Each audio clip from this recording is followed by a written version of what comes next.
Hey Josh, Jack, Reds, how y'all doing? Have you been having a good weekend so far? Steph and Skip, how you doing? Chad, DDT, how are you? Shavua Tov.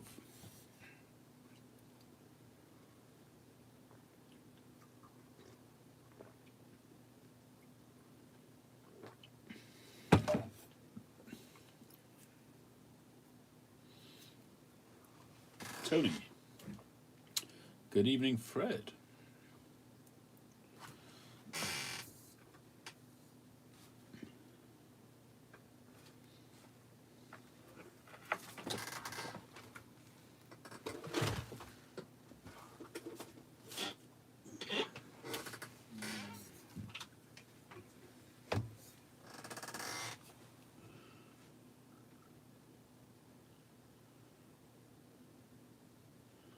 Tupperware is involved, Steph. Very good. Have a wonderful evening and catch you next time. Hello. Hello, hello, hello. Dryfly Fisher, good evening. Welcome aboard. I have yet to fire up a pipe today. I have not yet decided what to have. As much as I've decided is to have some Orlik golden sliced, which I haven't had for a while. OGS, exclamation mark, exclamation mark, exclamation mark.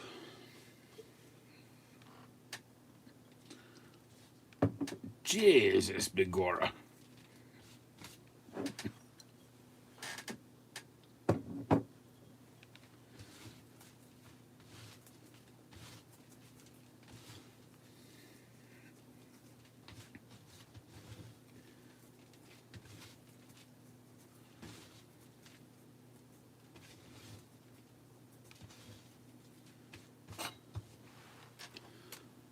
Got me a new strap for the watch.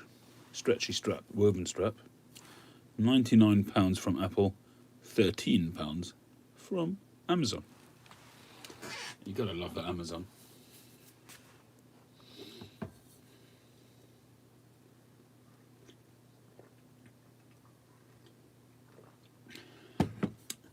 Nilla rolls, nice, in a Svenborg. I had a Svenborg, which I sold recently. I went to Ed, Armchair Piper, for his to add to his really small pipe collection. Hello, Andrew. How you doing? I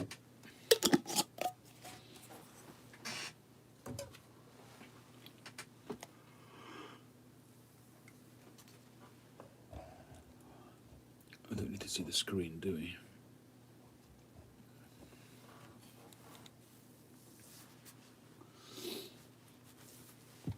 And in answer to your question, Josh, no, I still haven't fired up the bamboo pipe, but I'm getting close to it, I have to be honest. It's looking too good to just let it sit there. And so far, nobody's taken the bullet on the website. And I've kind of priced it for that reason, at that price level. But I'll give it a little bit of a chance. And as I said, if it doesn't sell, our smoker.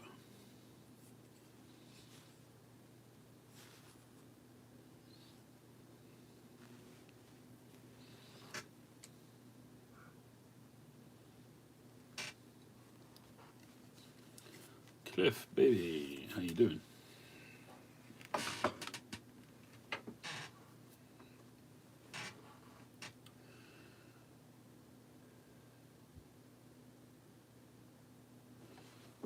Hey, Kevin.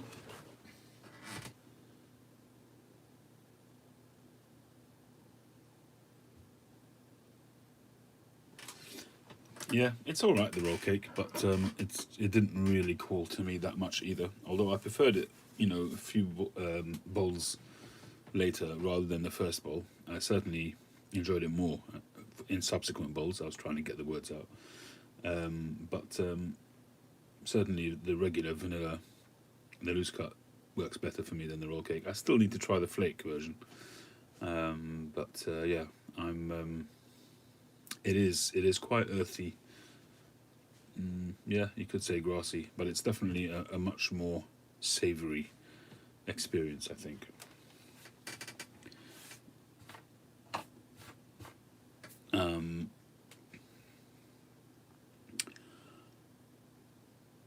But yeah, the I haven't tried the flake version yet, and all it golden sliced, it's just good on its own. It's often used with other stuff. People tend to blend it with stuff, but I'm just trying to decide which pipe to have it in.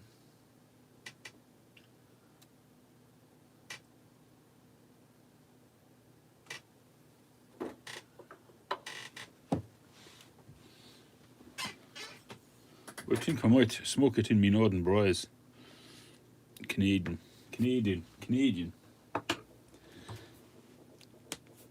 Or should I smoke it in my Bentley? What say, Jeeves? In the Bentley or not? I think I will smoke it in the Bentley.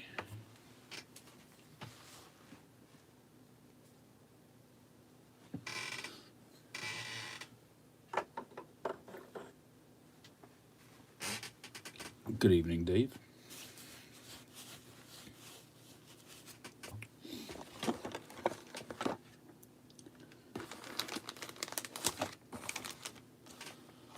I must be honest, I was considering taking one of my recent pipes that I made for myself, this one here.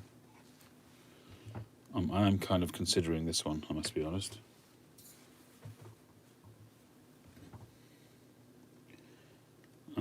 Great little pipe. What I need is some light from the other side. Let's see how much stretch room there is on the wire, not much.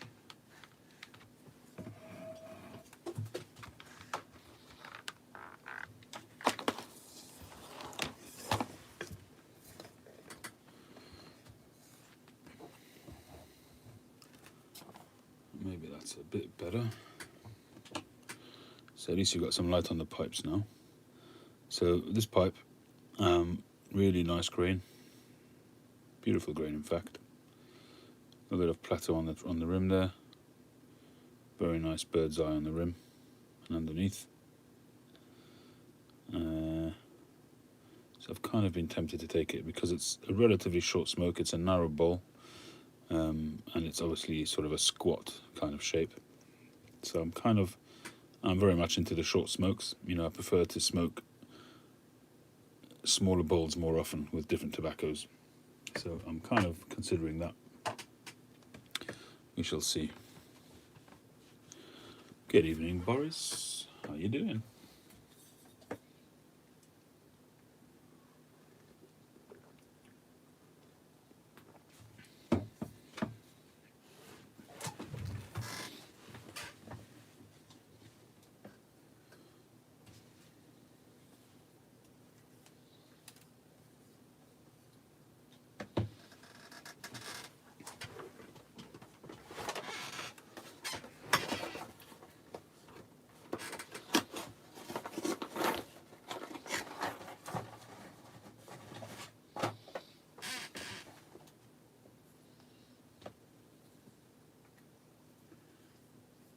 Hi, Jeff.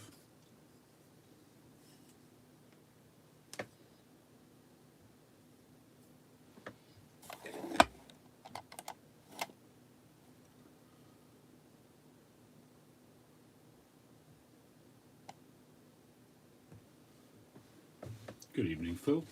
How are you doing? Hope you're doing well.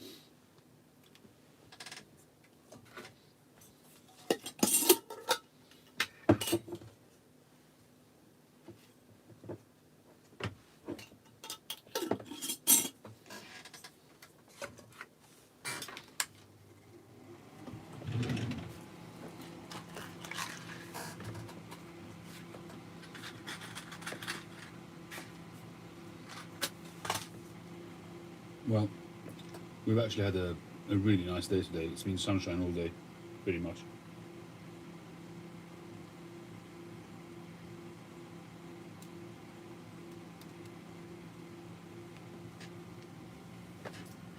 I don't know how long it will continue, but it has been a really nice day today.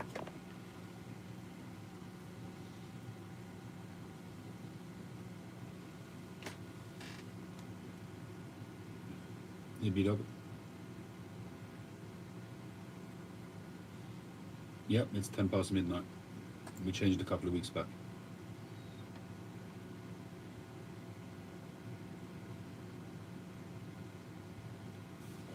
Well, no Rolands, by the way, in the traps over the weekend. Which, to be honest, I'm quite happy about. As I say, I've never really been looking to inflict harm on it, but literally 10 minutes after I put the traps down on Friday, or Thursday, I heard it snap. And that was the opportunity to catch it, but I think it caught it, but it managed to get out. And I think it was a pretty big rat, because it's been there for a while now, and feeding off my whatever it could find in the garage. So chances are Roland was a pretty hefty fellow, or lass. So either it's gone off and said, right, this place is no longer as hospitable, or he's been injured, run off and died somewhere. Plus, I had somebody over on Friday laying concrete next to the garage, which they don't like upheaval, so they may have moved on, I hope.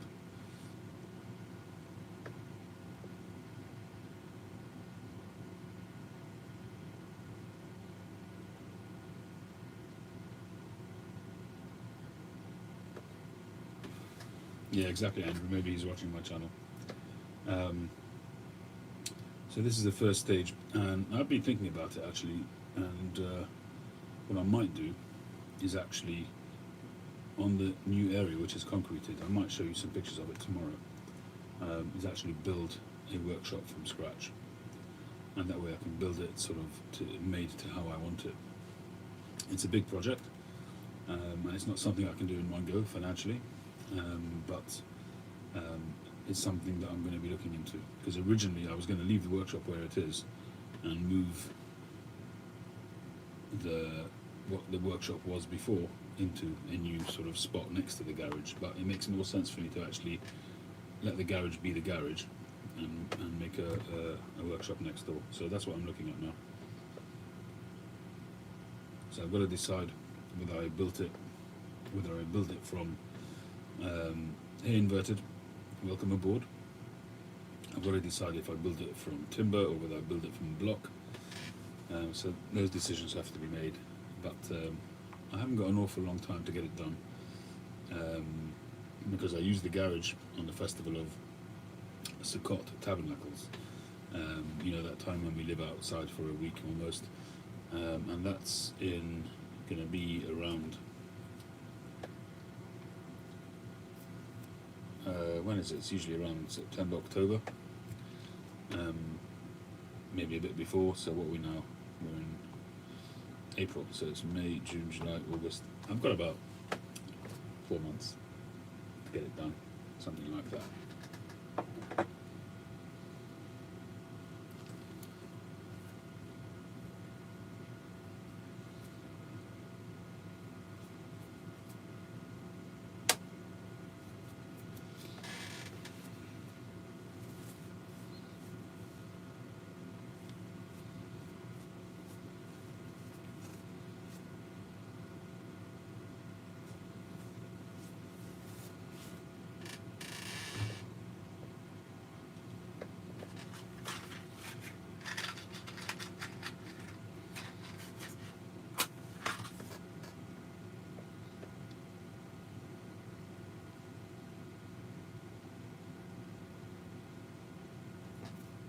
Those catch and release cages that you can get for rats might work better actually, because they've got to walk inside it, and once they walk inside it, it's going to release the gate. So although you have to deal with it afterwards, at least they probably are not going to be scared off by it. Hey OCD, how you doing?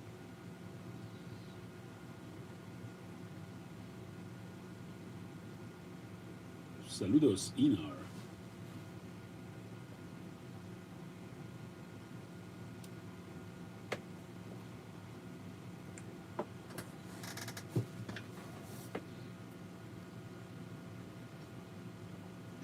Yeah, doing all right. Hey Simon, XJ.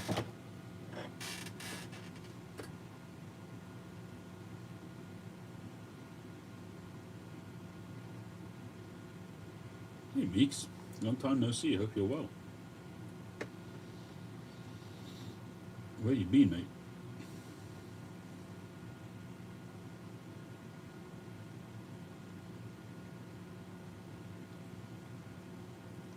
Plans drawn up for permitting. You mean planning permission?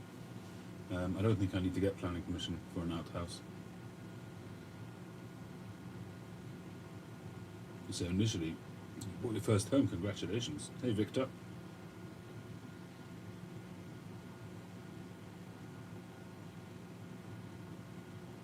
Morning North Country. So to be honest, all I'm really looking for at the moment is literally a shell. It's just literally a shell. Walls and a roof.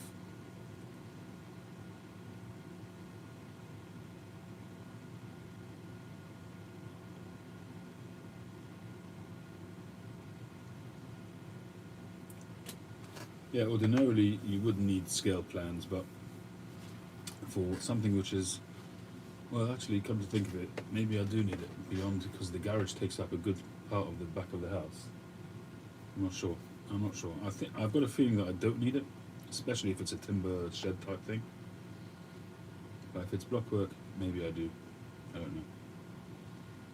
But I took a walk with my family today. We walked around the whole sort of length of the alleyway between the houses. The amount of people who have knocked down their garages and put up residences, small single-story residences at the back of their gardens. I'm sure they're not legal, but they're doing it. It's out of sight. Nobody really cares. And I guess many of them are probably renting them out and getting an income from them. You know, people are doing whatever they can to maximise their income these days.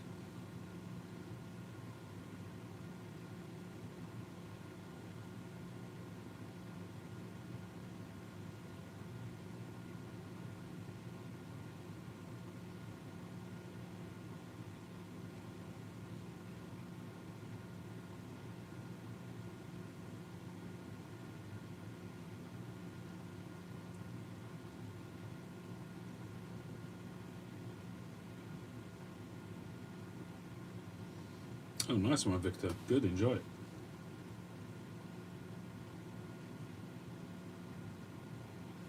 Oh, you still haven't taken the first smoke for its maiden voyage? Yes, inverted. This is a bamboo pipe. It's the only bamboo pipe I've ever made. And it's got a beautiful hand-cut stem. And it's currently on my website, lcsbras.com.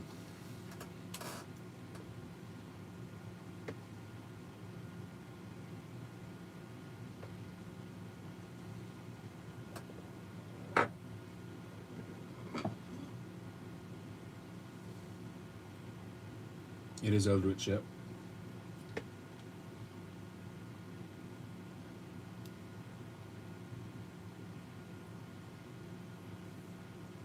No problem, inverted. It would be my pleasure. Take a look at my website, lcsbras.com. I should really have a little sign printed up to put on the background here with the address on it. Hi James, how you doing? How's Hunter? Good evening, Dingus.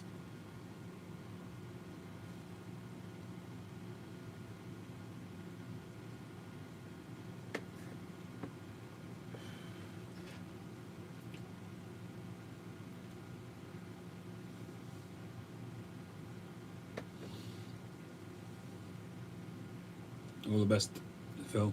Be well.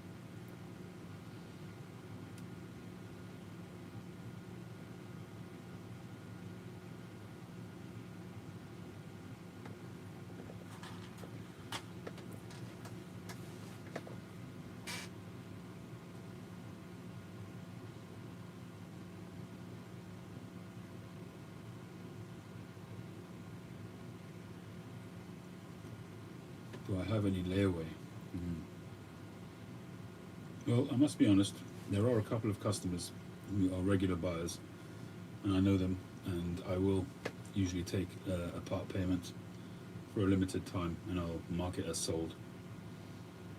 But there'd have to be a significant down payment, and then the rest can be paid in an agreed time. But obviously, I prefer for it to just be paid and bought, but we could talk about that. If you want to drop me a line by email or from the website, there's a contact button on the website, and you can get in touch and we can talk.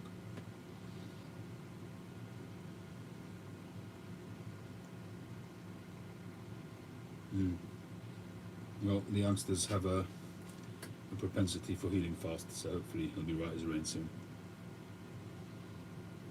Hey Hunter and Amber, hope you're well, looking after Pops. Or Pop's looking after you in this case.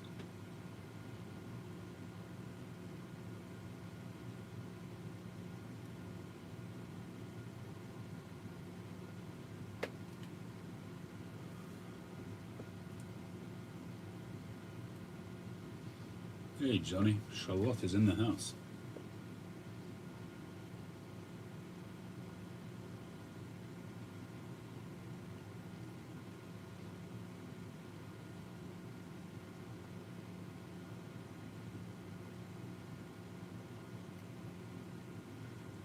Hello back.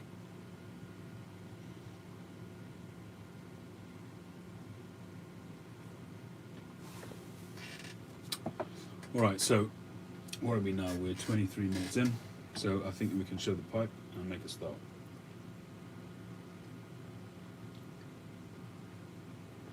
We haven't started yet, inverted. Just to give you a bit of background. Hey, Hunter is in. How you doing? Speedy recovery, Hunter. It's Dad to you, Hunter, not James. Respect for your elders. Just kidding. Call him what you like. In fact, call him literally what you like. Alright, so over a year ago, Matches 860, John Harden passed away suddenly, and his family went through a tough time financially, and a few people took it on themselves to try and raise some money via the YTPC. The YTPC benefited greatly from content that Matches provided, not just the content, but the content of the content. In other words, the advice he often gave, and his opinion on various tobaccos and things like that. So, and just the entertainment value, the Friday 7 Nelly, which was coined by him, and just generally, for his straight, down to earth, no sort of pretentiousness approach. Everybody enjoyed watching him. He was everybody's mate. Everybody could see him as the father of the YTPC kind of thing. So if people took it upon themselves to just give something back and help his family. So that's what happened. So one of the things that I decided to do was to contact a number of pipe makers in the pipe making community and ask them to make a pipe which they would donate to an auction, and the proceeds, 100% of the proceeds, would go to the family. And I managed to put together half a dozen pipe makers who all donated their time, made a pipe, and we auctioned them off. Unfortunately, one of the pipes never arrived, and quite amazingly, which we really don't have any explanation for, 13 months after it was shipped, it arrived. So the pipe that we waited on was the pipe made by Dragon Brise by Josh, and this is the pipe. So I'll show it to you in a minute. So I've been sort of communicating with Josh along the way, and I've said that I would auction it and do what was originally intended with the pipe. It was sort of donated for the cause, so strictly speaking, it belongs to that cause. It doesn't belong to me. It doesn't belong to the carver. It doesn't belong to anybody at this stage. I'm just a custodian for the pipe until it reaches its rightful owner. And the funds and the proceeds of that go to the family. So that's what we're doing. We're just honouring the original commitment.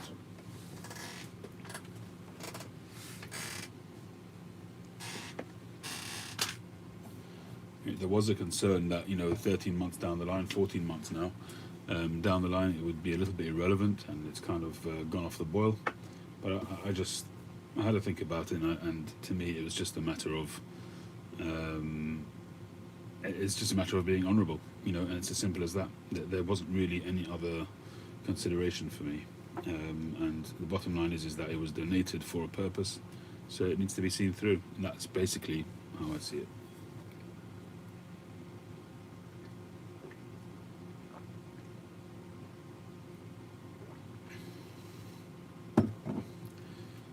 Some people might even say a year down the line, almost on the anniversary of his passing, it should arrive.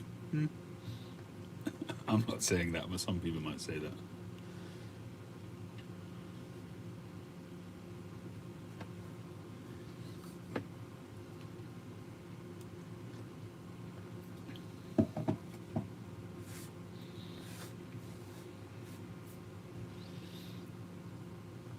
Well, Kevin, I think we'd all agree that John was just the epitome, the absolute epitome of the YTPC and what any YouTube presenter, pipe related or not, but what any YouTube presenter should aspire to be like. There's so much falseness on social media, there's so much pretentiousness, and people putting forward characters which are not themselves, and they're behaving almost in a caricature of themselves. That it was just so refreshing to be able to have a regular input from a guy who there was zero pretentiousness about him, and it was just straight down the line. He was talking just almost as if there was no one there, and that's really the way to do it. It's the way I do it. As soon as you start worrying about whoever's on the other side of the screen watching, then you're kind of going to lose track. So for me, that's why I think matches touched so many people, because people could relate to him, because the vast majority of the world are just regular, in inverted commas, average people. In truth, there's no such thing as average. Every person has a special aspect to them, there's no question about it. But in normal sort of description of things, you could say the word average, and everybody could relate to him. 99% of the YTPC are just regular guys, hard-working guys trying to make a living, and look after their family, feed their kids, put a roof over their head, pay the mortgage, and just and that's what he did. And he often talked about his work, previous works, his current work, and he just saw an average man going about his daily life, and he shared that with us. And I think that's what made him so relatable. So for a lot of people, when he passed, it really had quite a keen effect on them because of that. And I always thought it was interesting that he gave sort of advice videos on how to present and how to do videos, which was, I thought, generous of spirit of him as well. He was a very successful YouTube presenter, and his subscriber count continues to rise even after his passing. And the new generation, unless they hear it spoken about, won't know of him. Or maybe they'll come up in their feed, so that could be. But I think as long as there's no new content on the channel, which there isn't, it's going to be less and less likely to get it in your feed. Unless you search the topic, maybe.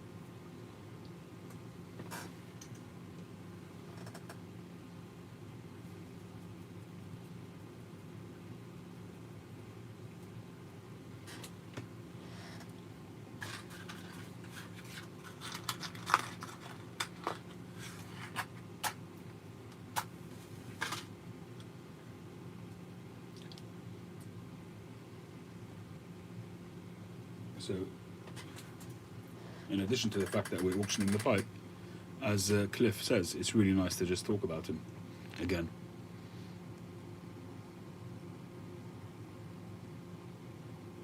And it wouldn't surprise me if there were quite a few of the new YTPC presenters who possibly didn't even hear about him. I think it's possible. It's unlikely, but it's possible. And certainly a couple of years down the line, that will be the case.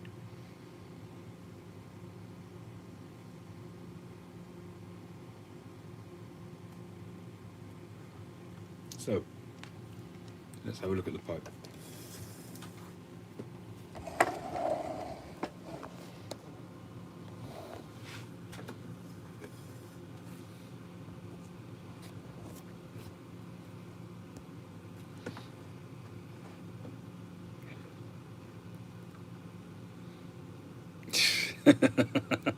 Yes, Kevin, you're right. My hands are shocking. I've taken to wearing gloves when I show new pipes now because my hands are so bad. But as the weather warms up, hopefully they'll improve. It's a yearly thing. And sometimes the more cream I use, the worse it gets. Put it this way: the thing with cream is, if you use cream, literally twice a day, rigorously, you could keep it under control. But the second you let go, it comes back. It rebounds like with a vengeance.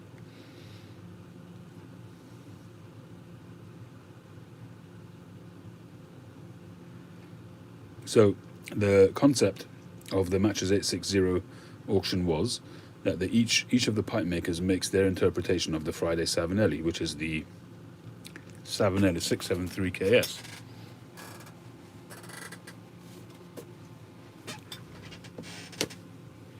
The 673KS was one of John's favourite pipes, or at least that's what it appeared to us. And he coined the phrase the Friday Savinelli because at one point he smoked it always on the videos that he did on a Friday. He then moved to various different days, and then he did the Friday Night Live.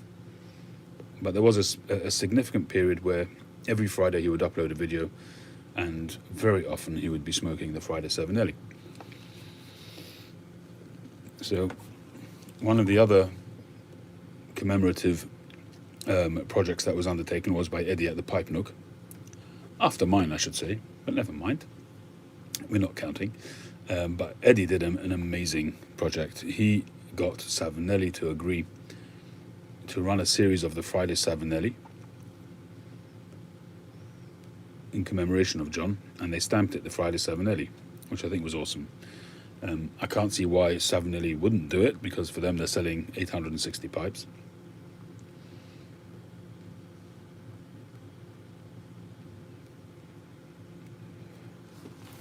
But still, kudos to Eddie. I think he did a fantastic job. I know there were some naysayers who said he was in it for the money, but to be honest, I don't care. I think he did an awesome job. He gave a lot of money to the family, a lot of money, and he spent a lot of time on it. He had to work like a dog, to get those pipes all shipped and to get the whole thing organised. He worked for his money. So I give him kudos. I salute him for what he did. I think it's great what he did.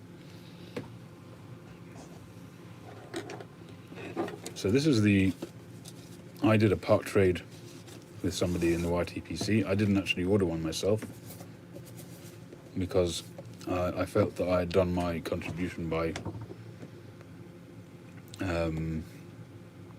putting together the auction.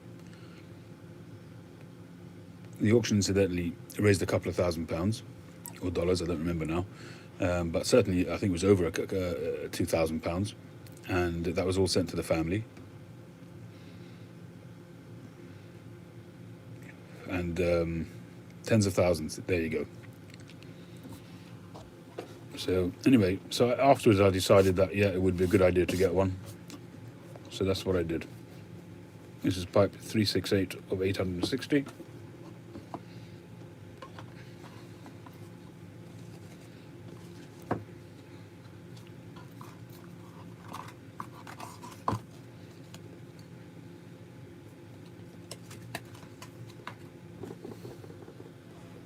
This pipe is dedicated in loving memory to John Harden, known to the YouTube community as Matches 860. Matches. says 860. John was a gentleman, an ambassador for pipe smoking, and a treasured friend to many of us. Whether we were blessed to meet him in person or not, in honor of John, Savinelli has created this limited edition Roma Lucite 673 KS, one of John's favourite pipes, that he affectionately referred to as the Friday Savinelli. The only variation is the commemorative stamping on the bottom, which is stamped matches 860 and the Friday Savinelli. Each pipe also bears a serialization number indicating its place in the run of 860 pipes. Rest in peace, John. There is no replacing you. Here. So, various bits of paraphernalia that Savinelli send out with their pipes.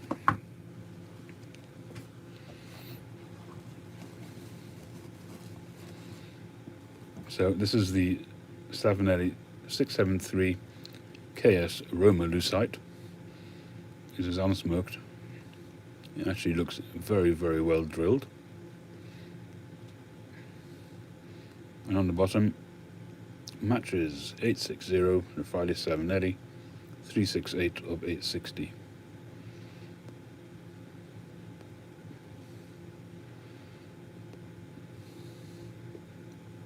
Hey, Hillbilly.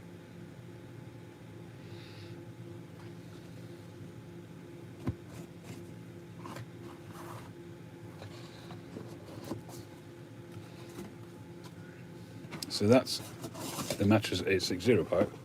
Now if you have a look at this one,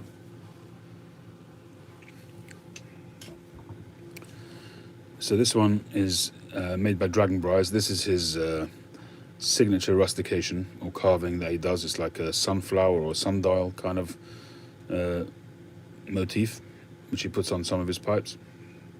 A beautiful Sem ebonite stem with beautiful markings on it, absolutely stunningly perfect position, really, really nice. I've not tried the 6mm filters. Maybe I will try them. I've got no reason not to try them. I'm just busy smoking the pipes that I smoke. So yeah, in theory I would, but I don't think I've got a 6mm. Well, I do actually, right here, but I'm not yet smoking it. And on it he's got Dragon Briars RIP matches 860. So we'll start the auction very shortly. I do have a starting bid.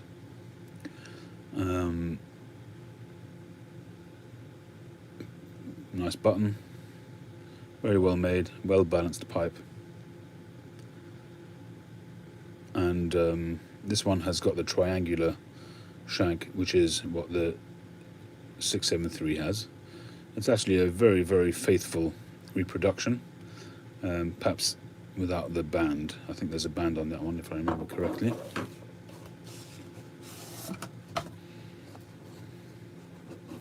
But Josh did an awesome job.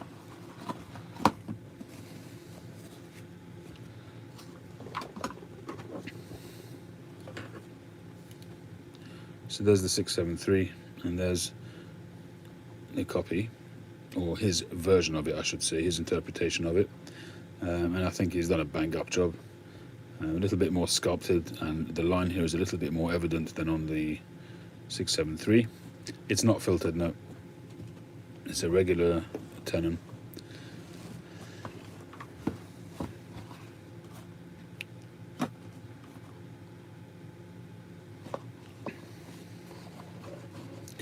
I'll take the stem out in a sec. Let me just put this away.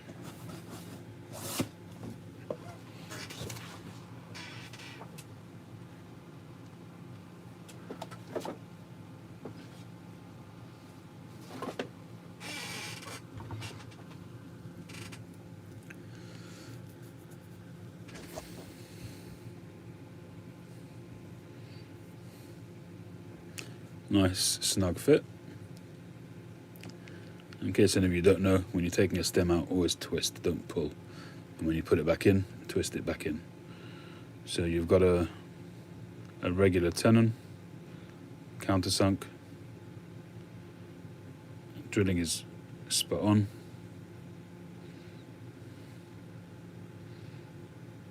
Comes out right at the bottom of the bowl. So in terms of the construction, external, internal, all good. Hey Tim.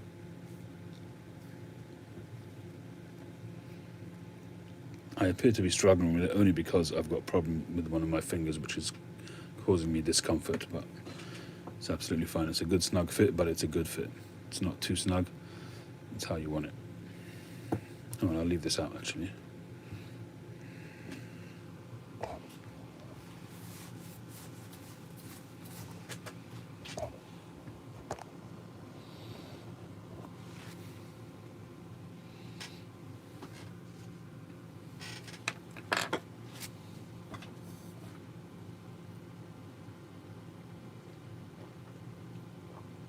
There's no reason why it can't be converted. I wouldn't convert it. I wouldn't take the chance. I wouldn't want to risk it. I don't have the machinery to retro do anything. The pipes that I've done it on myself, my own pipes, some have been worked out perfect and some haven't. I mean, they're all smokable, but I wouldn't want to do it to this pipe. I wouldn't want to take the risk. If you want to do that, you've got to send it to somebody who specializes in pipe repairs, because they have the equipment which they'd have made for themselves to rigs to hold already made pipes. The equipment that I have is designed to hold blocks, not ready-made pipes.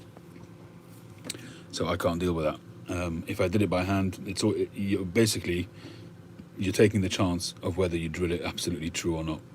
That's the bottom line, and I wouldn't take that chance. I mean, if people have asked me if they could send me their pipes, and I've always said no. Repairing and making pipes are two completely different trades. You can have people doing both, but they are different trades. So if you look at people like, historically, people like Jim Benjamin in the States, all of these, not all of them, but these guys don't do pipes. They don't make pipes, at least not that they sell. They do repairs, and they specialize in repairs. It's a very different trade.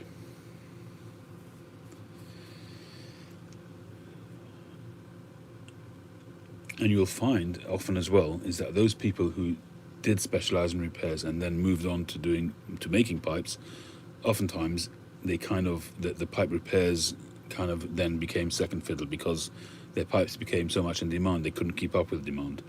A couple of exceptions I would say is Northern Briars. He still does repairs, and Mike Billington at Blakemore Briars here in the UK, both they do repairs and they make pipes. But take a good example in the States is Jim Cook. He's worldwide famous for his sandblasted pipes. I don't know if he still does repairs. He started off doing repairs, and that's how he learnt the makings of a pipe, by seeing the pipes that came in for repair and the ones that smoked well and the ones that didn't, and you could see the difference. Hey Tony.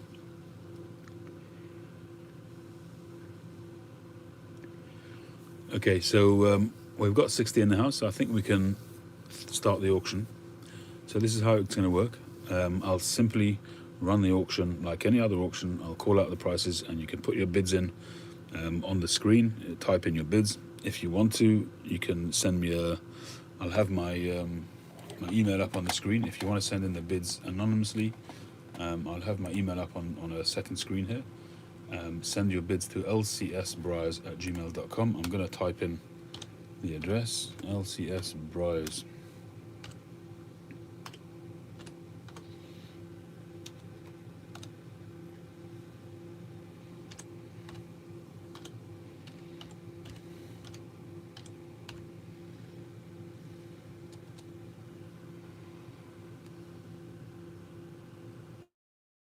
Jim Cook is still making pipes. He had to have an operation done, which was paid for by the pipe community. Unless he's stopped recently. As far as I know, he wears braces on his arms. But I think he's still making pipes, but I might be wrong. Maybe he stopped recently. I don't know. Hey, g'day, Glenn. How you going, mate?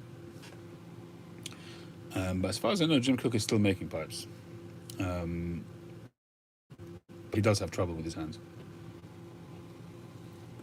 But I didn't realise that he'd had these operations paid for by the community. It's a different community. It's not the YTPC community. It's the community in America which is revolved around clubs. But they all paid for his surgery, which he was always his pipes.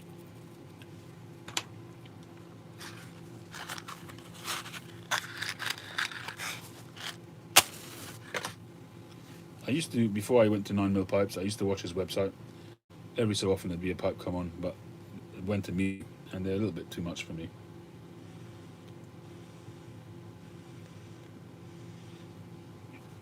But they are things of beauty.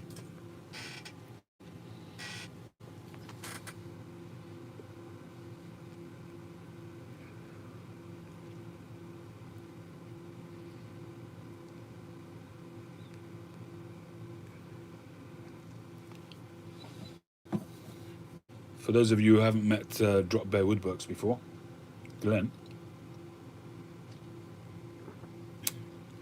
Aussie Piper, how you doing? Um, Glenn, Drop Bear Woodworks, is one of my inspirations. And I hope he's not going red or feeling embarrassed, but Glenn, plus another guy who also did it as a hobby. Glenn is more than, I would say, more than a hobby pipe maker, but when I first got my first lathe, I'm on my second lathe now, but when I got my first lathe, I was completely raw and green and knew nothing. I was less than a rookie. And I went live doing my first pipe, and Glenn came on, plus another guy, and literally guided me throughout the whole process from beginning to end. I think it was over a session of 3 different live sessions over the course of a day, or maybe even a day and an evening, and literally took me through the whole process of making a pipe. And everything that I do now, of course, you evolve with time and you add to the skill and all of that, but everything that I do, the foundation of what I do now when I make a pipe, is based on what I was taught on that day by somebody thousands of miles away. And that's the greatness of modern technology. So it's a nice opportunity to give a public thanks and acknowledgement to Glenn, because in a very cliched way of putting things, if it wasn't for Glenn today.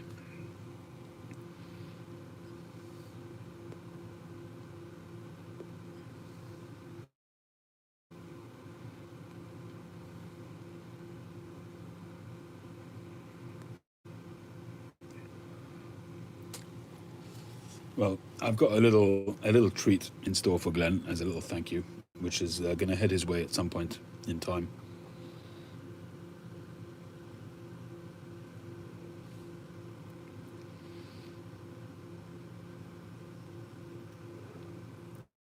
And part of that treat, by the way, Glenn, is that tobacco that we spoke about. I couldn't actually get. I thought I could get it, but I got another one, which will be equally special, I think. Let's put it this way: it's a tobacco you can't get anymore. It's a vintage tobacco, sealed. Plus, we'll see what else we can throw in, as long as the customers don't decide to investigate too deeply.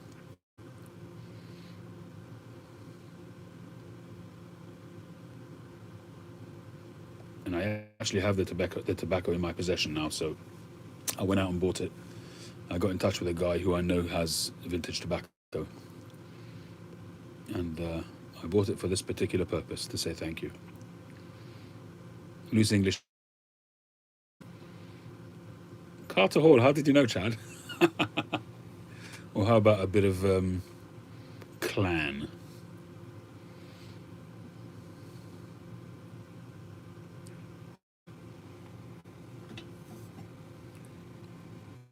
Do you get clan over there in Aussie land, Glenn?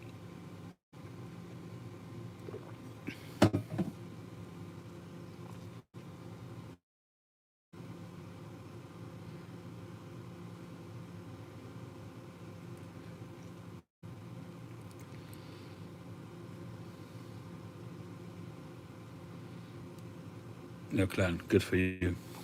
So not everything awful made its way over to Australia, right? Oops.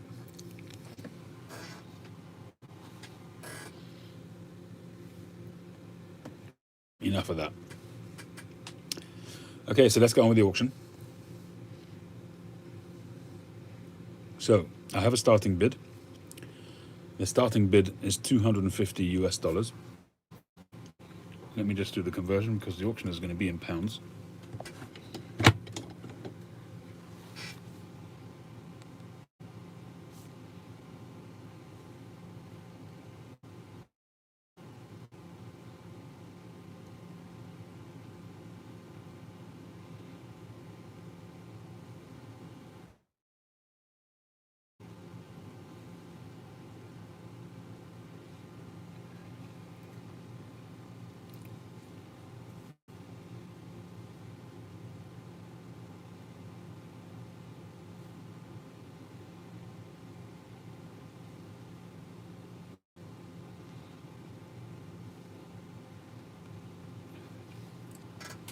Okay, so at the moment it's $250, which is around £80. The increase, I'm going to leave that to you guys as long as it's sensible. I'm not going to take $1 or $5. I think the minimum has to be 10. But the last time we did the auction, it went up in greater amounts than that. I'm just going to get my email on the screen so I can see if there's any other bids.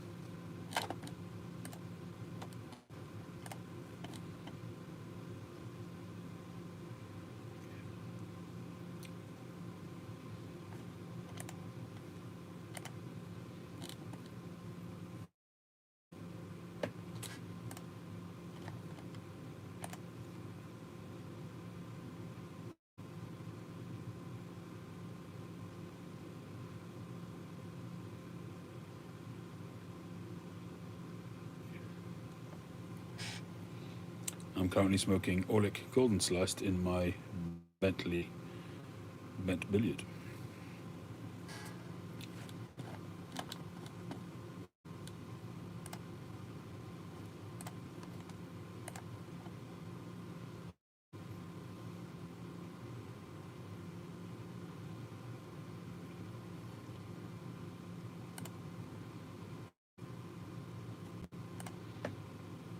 Okay, so I've got the screen up.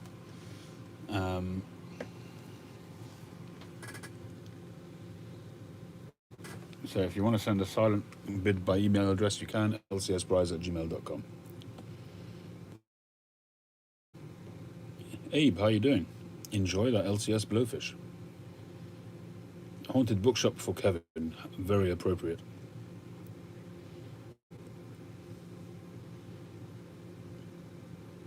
Okay, so here's the pipe, and we're at $250, £180. Do I have any increase on £180? Let's hear your bids, gentlemen.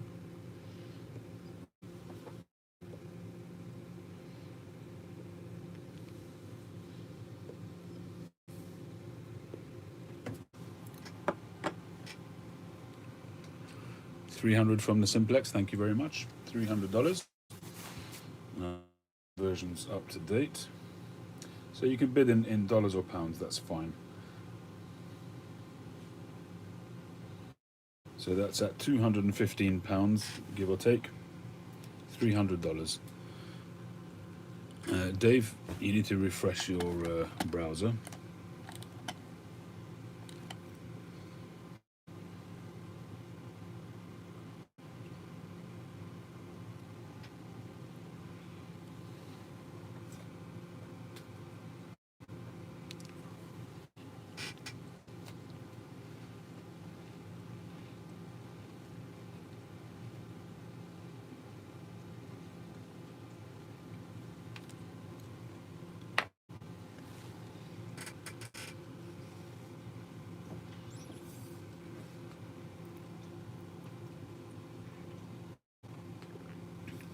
Any advance on $300? Well, this might be a very short auction.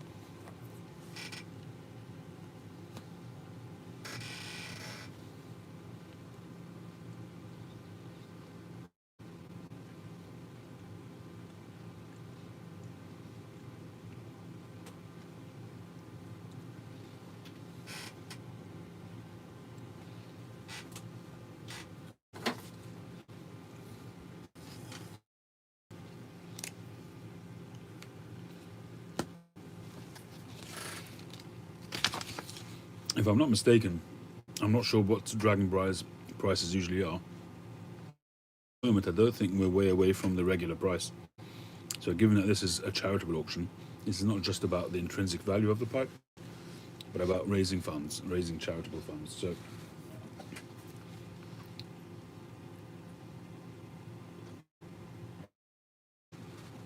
if you're mindful to do that, then please make your bids. Otherwise, I'm going to close it.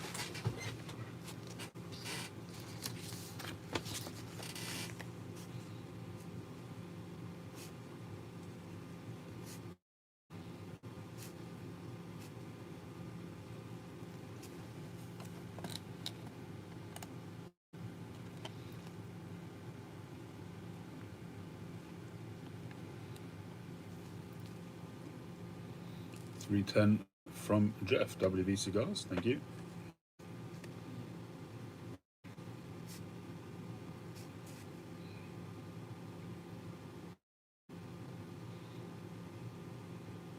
We're at 3.10 now, Johnny.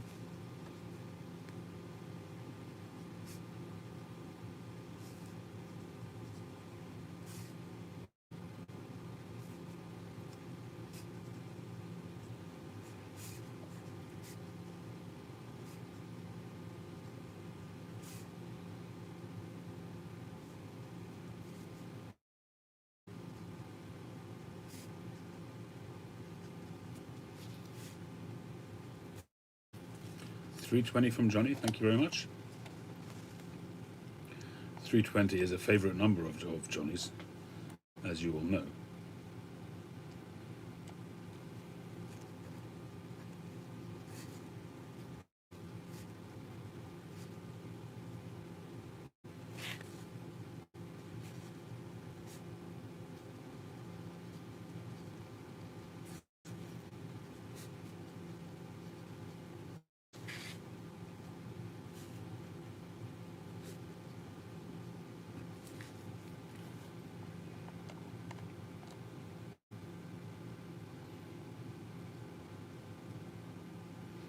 Smoking KY Piper.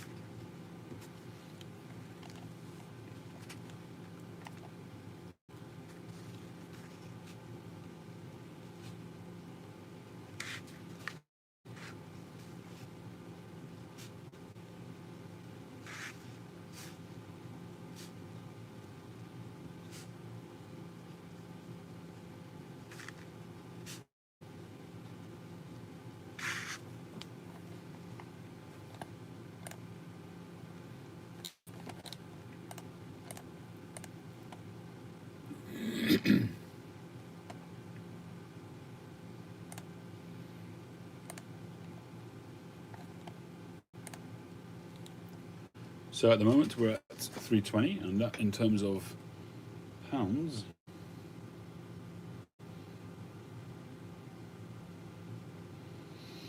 £230. And that's not a bad price for that pipe. I'm going to give it another minute or two, and if it stays there, that's where it will stay.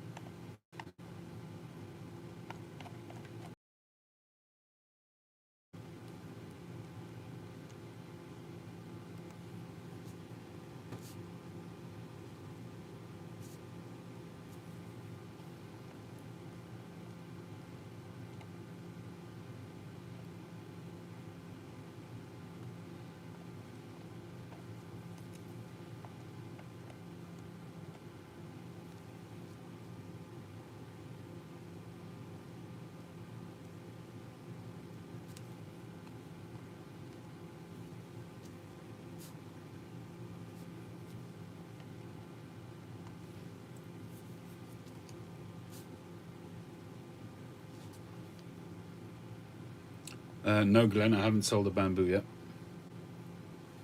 A couple of the pipes sold, of the new ones sold in the last couple of days, but not that one.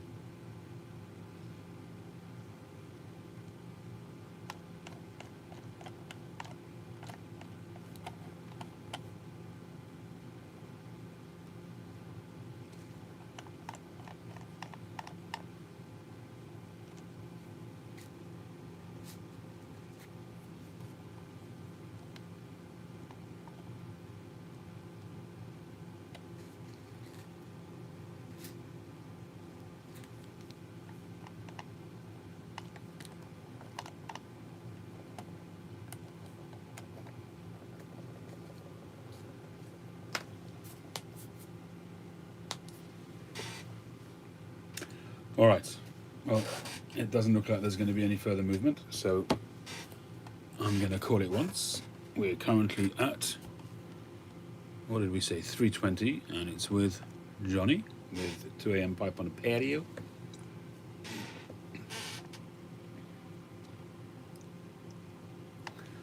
So $320 going once.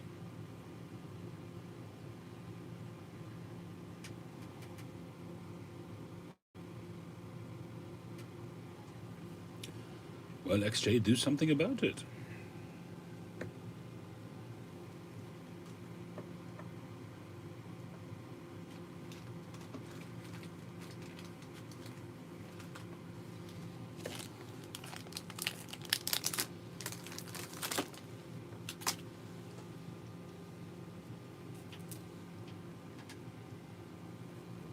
Thank you, Jack. No email bids, I'm just refreshing in case. No email bids, no. All right, Glenn, have a good one.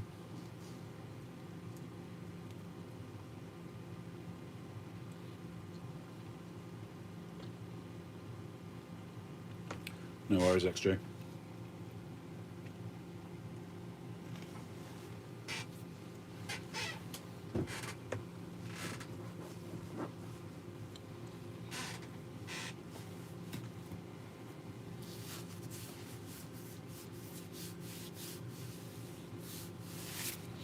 All right, so going once, going twice, no point prolonging this for no sake.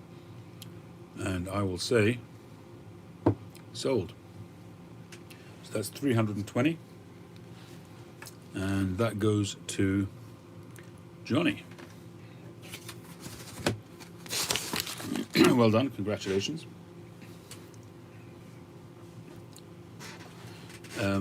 Johnny, I'll cover the shipping, so that'll be my contribution.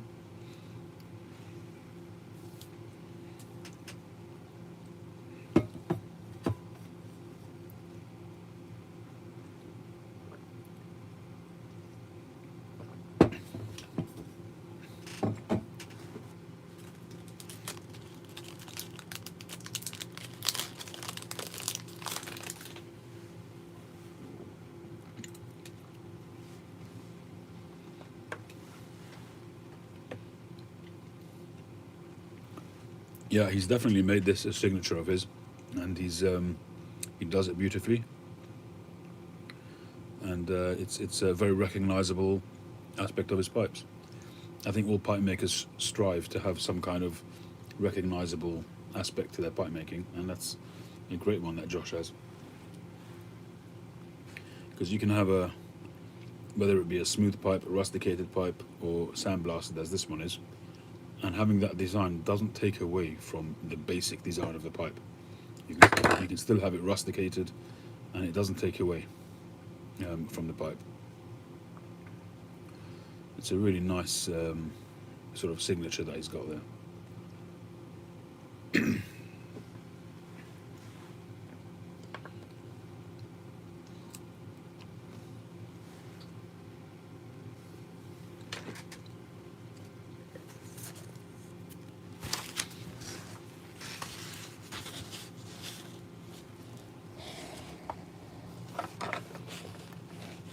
Sorry, Johnny.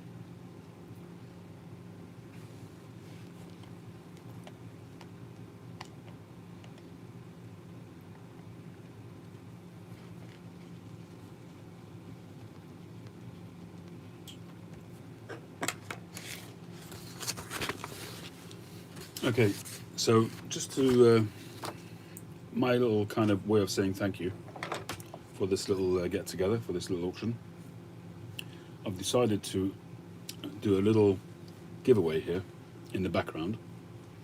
and I've been writing down all the people who have commented, and that stops right here. So if you comment from now on, you're not necessarily included. So everybody who's taken part and commented till now, I've been writing down their names.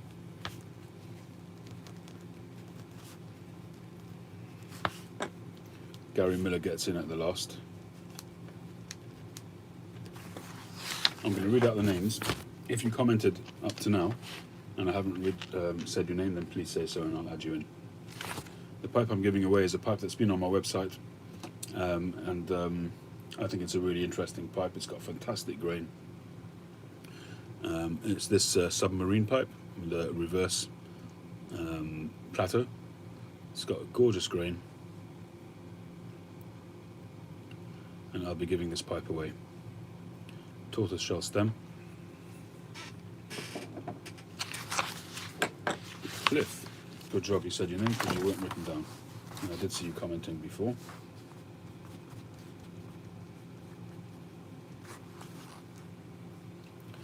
So I'm going to read out the names, and you want the amount, hang on a second. What did we say it was? 320. It's £230. Johnny, £230. If you could make it friend and family so that they don't lose out on the commission and all that. Okay, so just listen out. If your name's not in there and you have commented up to now, then there's going to be plenty of people who haven't commented because I've got 31 names written down and there's 60 people watching. So this is I can't write down people's names if they don't comment. So it's here we go. I've got number 1, Dave Tuttle. Number 2, this is not necessarily the order that you've commented. It's just what I've written down. Number 1, Dave Tuttle. Number 2, Ian Reid. Number 3, WV Pipes Cigars. I think I've written WV down twice, maybe. Let me check. No. Number 4, 2 AM Patio, on your patio. 5, Ian Reid. 6, Dave Falbo. 7, Patrick Grant. 8, Simplex. 9, Abe Froman. 10, Inverted 311. 11, Drop Bear Woodworks. Number 12, Kevin Twiner. 13, Smoking KY Piper. 14, James Stumbo. 15, Pipe Grump. 16, Boris the Piper. 17, Aussie E Piper. 18, Tony 513, 19, Yardism, 20, DDT 0889, 21, Ohio Piper, 22, B-Dog, 23, XJ, 25, Reds, 24 is Reds, 25 is One Noggin, 26 is NC Piper, 27 is North Country Piper, 28 is Jack M Pipes, 29 is Hillbilly Piper, number 30 is Gary Miller, number 31 is Cliff Higgins. So those are the people who are in. If you commented before the point that I said before, and I missed you out, then please say your name.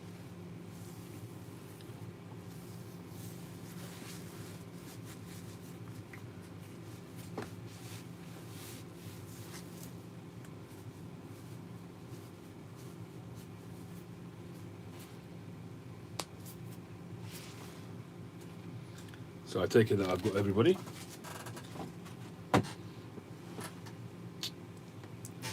And we'll do the drawing shortly.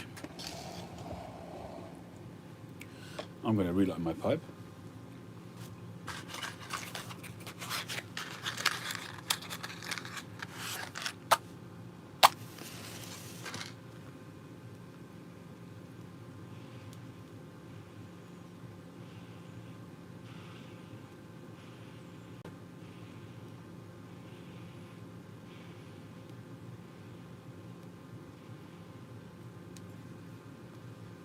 Very cool, James. Very nice of you.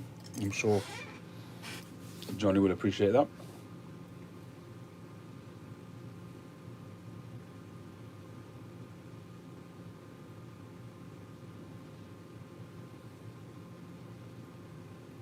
Thank you, Johnny. Received. Much appreciated.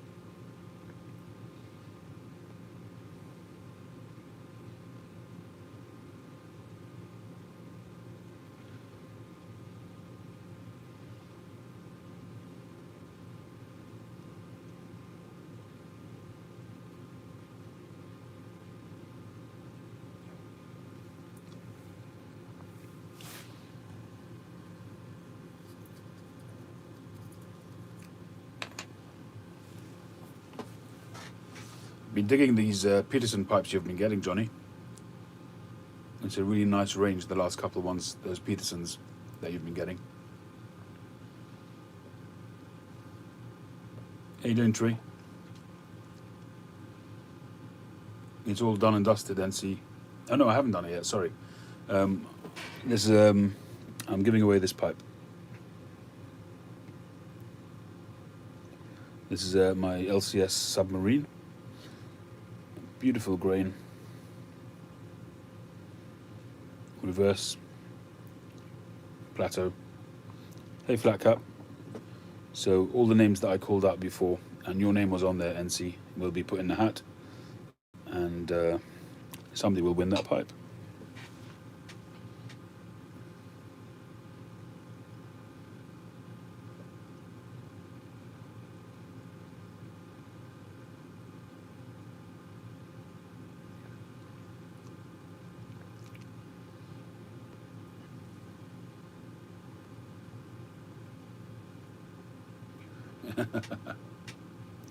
We all live in the yellow submarine, yellow submarine, yellow submarine.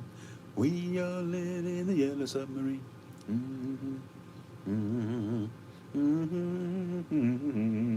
Mm-hmm.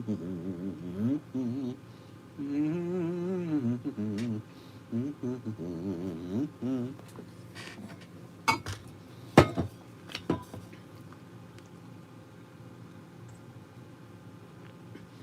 I can't speak with a Liverpool accent, so I can't be the fifth Beatle.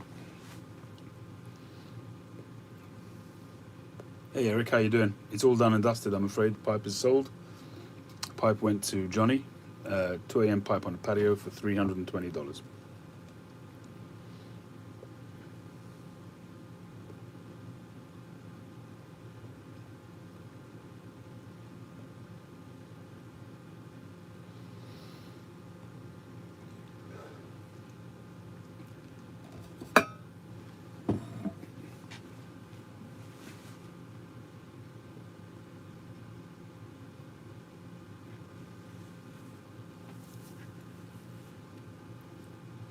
Hey Garden Piper, how you doing?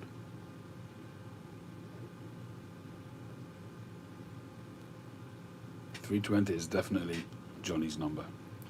And to be honest, Johnny, the shape is not that far away from a 320, is it? Take out that little rim there, and you've virtually got a 320, haven't you?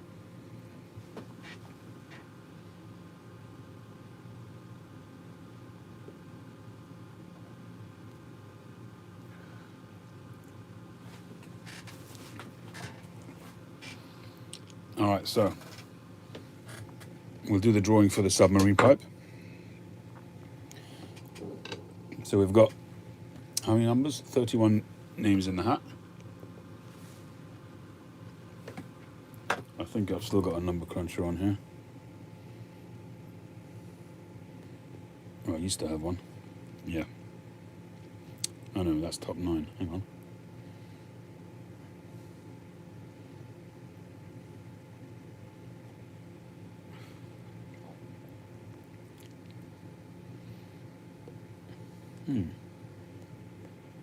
Oh, I'll do it online.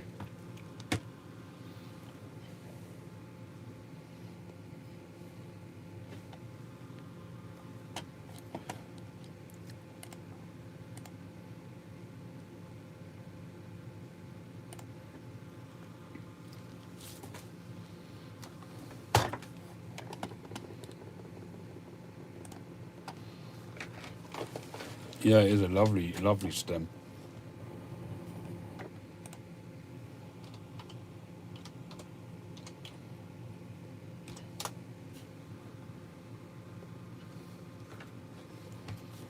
All right, so I've got the random number lined up.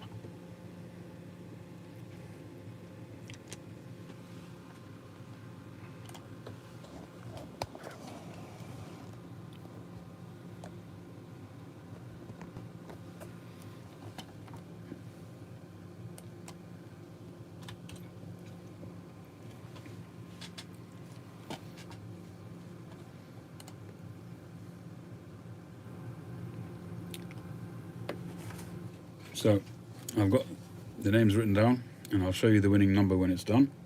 so that you know it's all above board.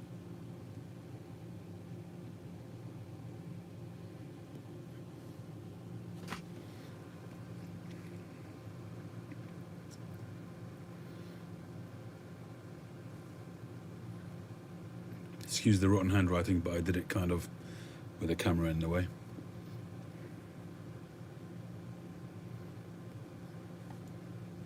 Thank you, Josh.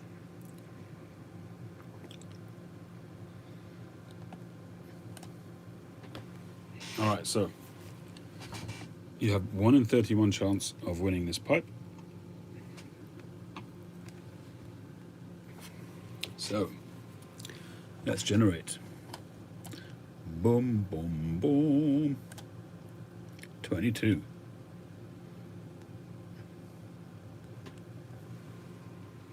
Pipe 22, number 22 is B-Dog. Congratulations, B-Dog. You win the pipe.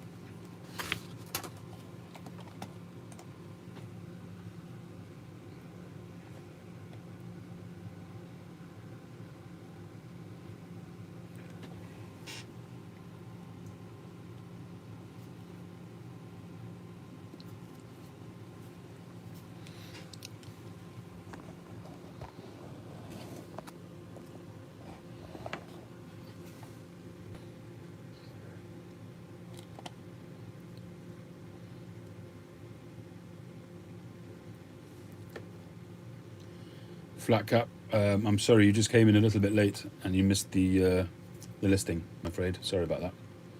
But I did sort of make a cut-off point at one stage, so I'm just going with that.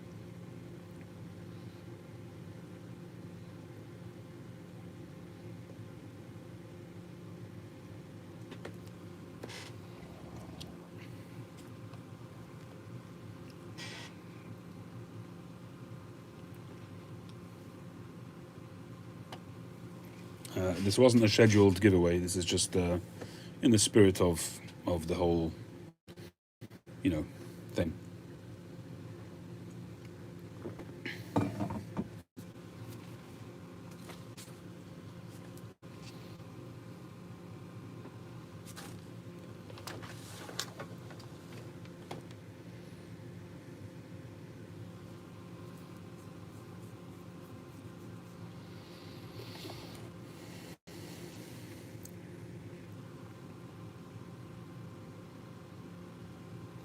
No worries, Gary. Pleasure.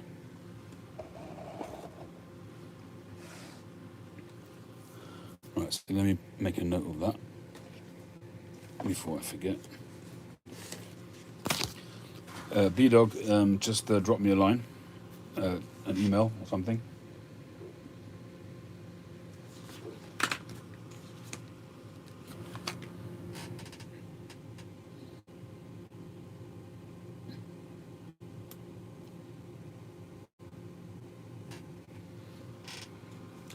And I'm going to take it down from my website.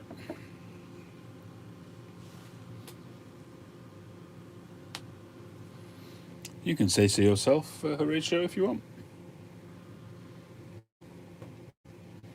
All the best, NC. Thanks for joining. But you leave at your peril.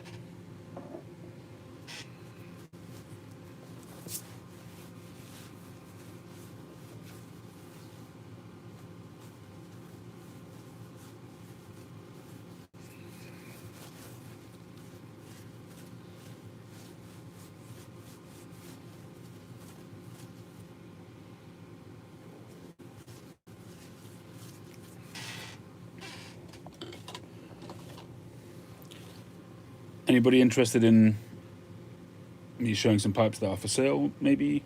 Some estate pipes at good prices? If there's any interest, I don't mind doing that. Otherwise, I'm going to wrap things up.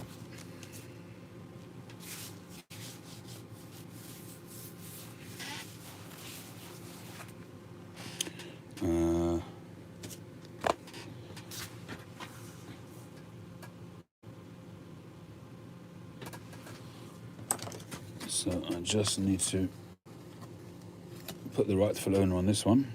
That's Charlotte. There you go, Johnny. That's you. That's all yours.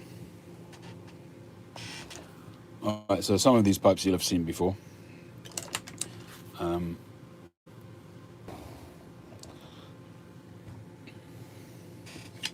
I should still have your address, but if you want to send it again, it'll just speed things up, make my life easier, you can do.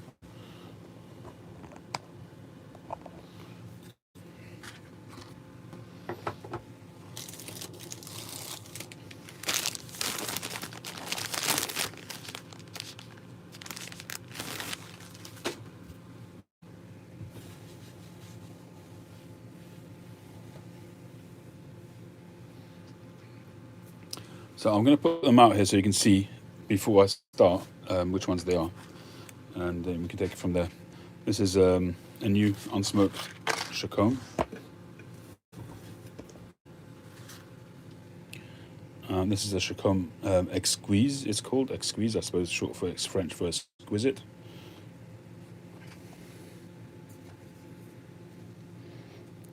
Very, very nice grain. It's an Ebershon cross grain.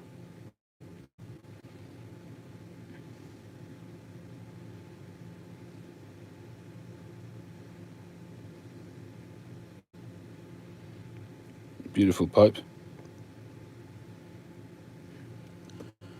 What does it say on it? Made in France, 859, so that's made in St. Claude, no doubt. Perfectly drilled.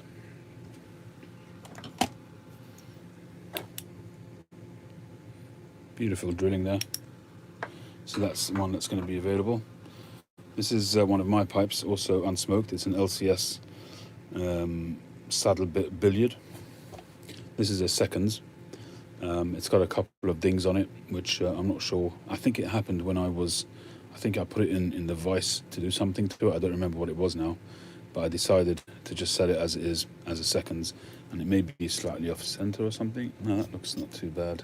Maybe the countersink is a bit off. I don't know. I am a bit fussy sometimes, and I'll make a pipe per seconds when really there isn't a huge amount wrong with it. It's an acrylic Cumberland stem. Also an Ebershon with some really, really nice grain.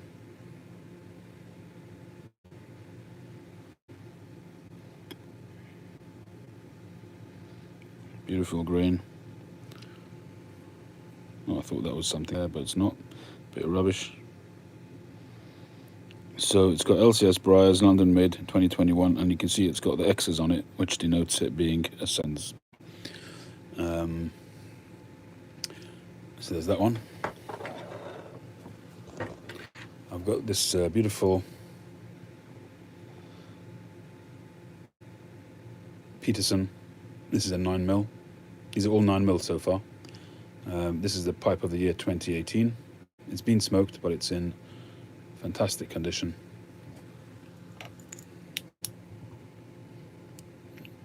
It's been reamed.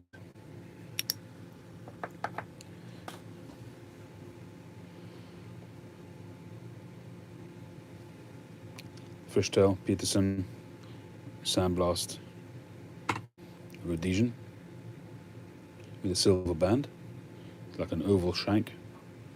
Peterson Dublin with the hallmarks, and it says there pipe of the year 2018.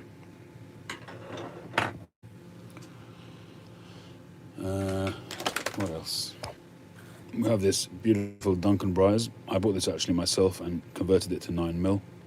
and put one of my own stems on it, and it actually smokes beautifully.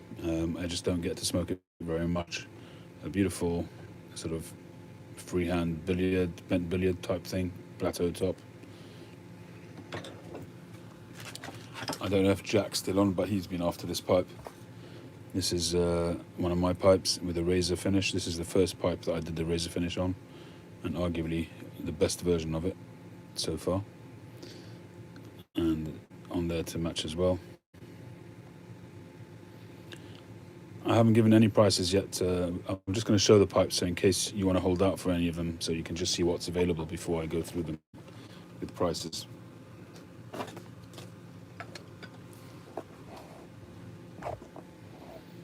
Oh, there you are, Jack. This is actually going to be quite a rare opportunity. It's a bit dusty inside only because I polished it.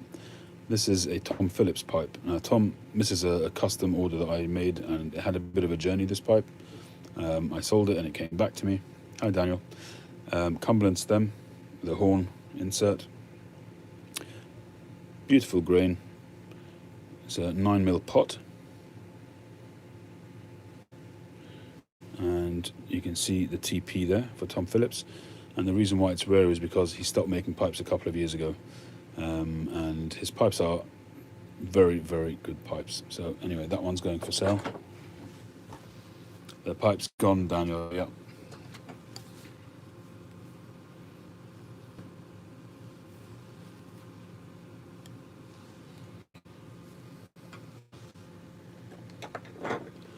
This pipe I have shown before. This is a Dunhill. It's a 9mm Dunhill, and it's a Dunhill root briar, and it's made in England 15, which would make this 1975, the Group 4. Again, it's dusty inside because it's been polished.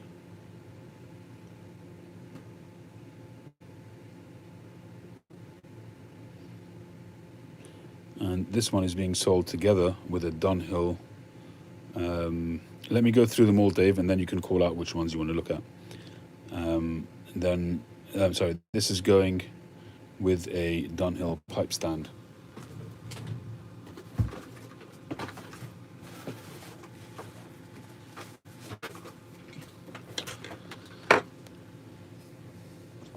Bit dusty, it's been sitting around in my...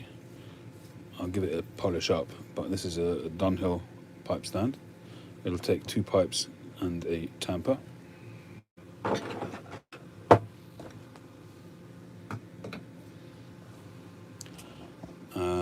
What else? Okay, so this one, a couple of these I haven't even had a chance to polish up yet. This is a Stanwell which came in recently. A very nice oval shanked but with square edges. This is the pipe of the year from 1994. It's 9mm, even though it's got a very flat looking aspect, but it's these faceted sides which give it that flat look to it. It's actually beautifully done. Sandblast, nice ring grain. Smooth top, which is very clean.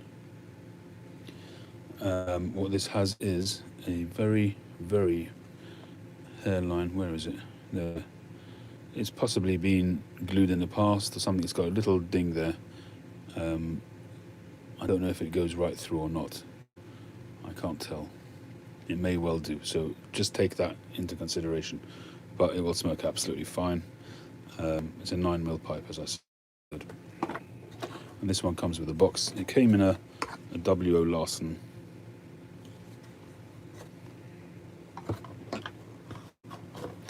But in a Stanwell box, but with a W.O. Larson stock. Daniel, we'll come back to the prices in a minute. Let me just finish going through them. Then we have another Stanwell. I talked about this the other day. I'm kind of tempted to keep this one, but I'll sell it if somebody wants it. This is a 2000, the year 2000 pipe of the year. I haven't polished it, as you can see. It's got a patina on the silver. And I believe this hasn't been smoked. And this looks like an old stock new pipe. So if you have a look at it, you can see right at the bottom there, fresh briar. There's sort of blonde, fresh briar at the bottom. If you look at the bowl coating, it looks untouched. It's, there's still that little bit on the top edge there. I don't want to guarantee it, but I think that this is unsmoked.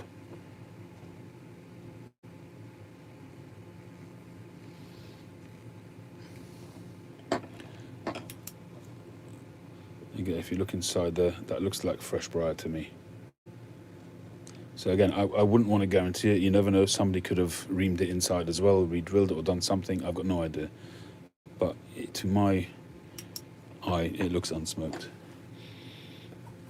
But I'm selling it as an estate pipe because I don't want anybody feeling that I'm putting the wool over their eyes. I'm just giving you my opinion, but you could consider it as a smoked pipe if you like.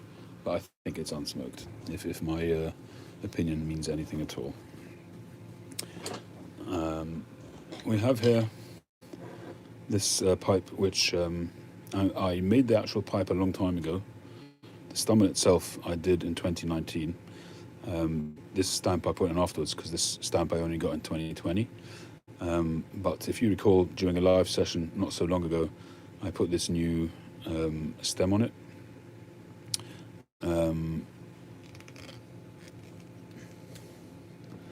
If you guys remember, is this the one that I put a plug in? I don't remember anymore.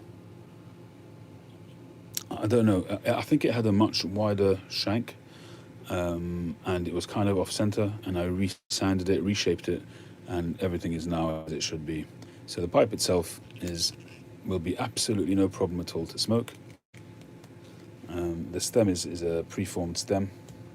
I just basically put it on to get the pipe smokable. The drill is good, so that one is available.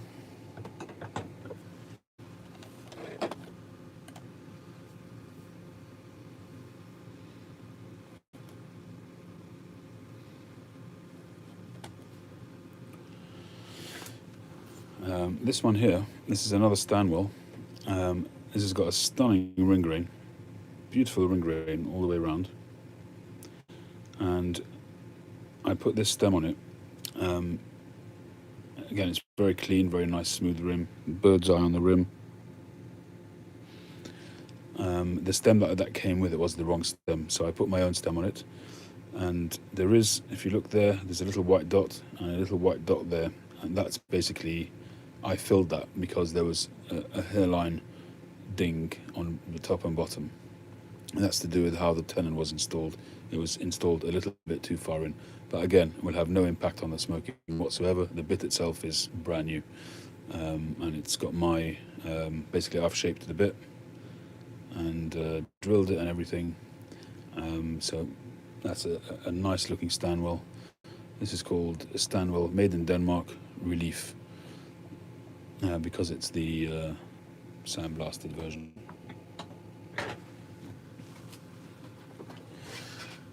What else do we have here? This one I have shown before. This is an Il Seppo. Smooth. Very, very nice grain. Stunning grain.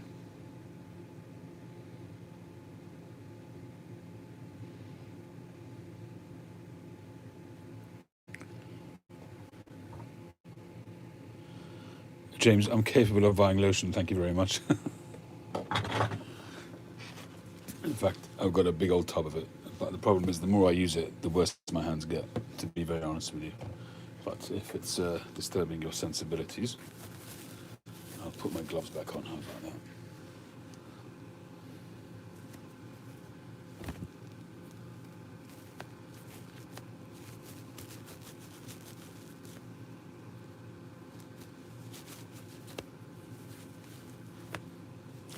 I have every winter the same problem.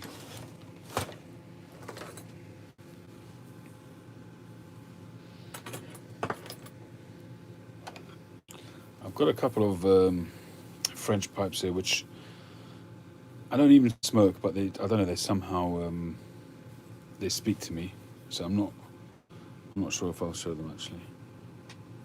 I have shown them in the past, but I don't know. It basically, this is a Godhill pipe, a French pipe, a Jean-Claude. It's got beautiful grain. Interesting. It's full bent. So that, and the other one is a Jean Tête, also St. Claude. Stunning grain on this pipe, absolutely stunning grain. Cumberland stem. Ebonite Cumberland.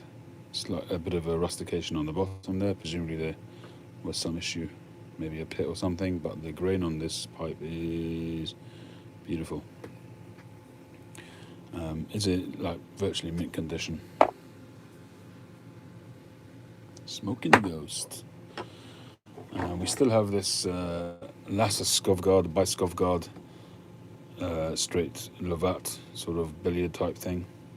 Mint condition. I've smoked it literally a handful of times. I would even go so far as to say it hasn't been broken in. Beautiful grain, nice sandblast, light as a feather. It was previously priced at 95 quid, but I'll consider an offer. I have another lesser Skovgard. This nice bent egg. This is unsmoked, 9mm.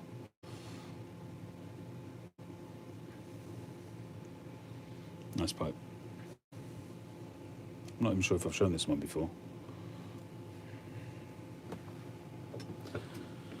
So I think that wraps up. What's this one? Hang on. No, that's just an empty bag. Yeah. What's this one? Oh no, that's sold. Alright, so if you want to go back over any of these pipes, just call it out.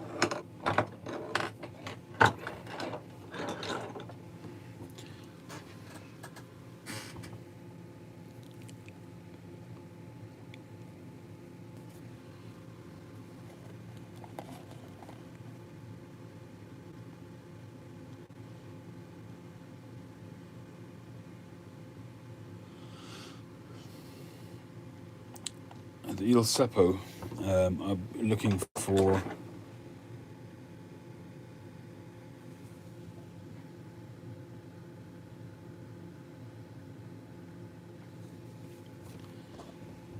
I'll be looking for say 120 for this, which is an absolute steal for this pipe. It's a good sized, smooth Il Seppo. 120 for that. The Tom Phillips pot. It's in mint condition, really is. I've polished it up as well. Hey Ed, how you doing?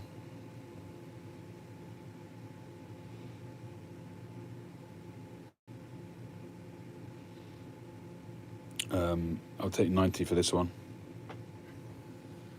It's a bargain. The LCS second. That's the LCS second. Alright Ed, no problem. Just add the postage if you don't mind, £15. This is the LCS second. I'll go 95 on this.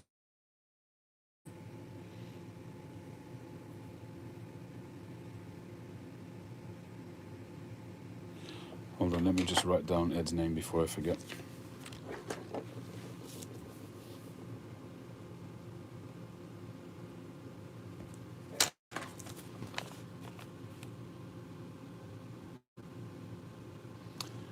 Tom, Ed got there before you, I'm afraid.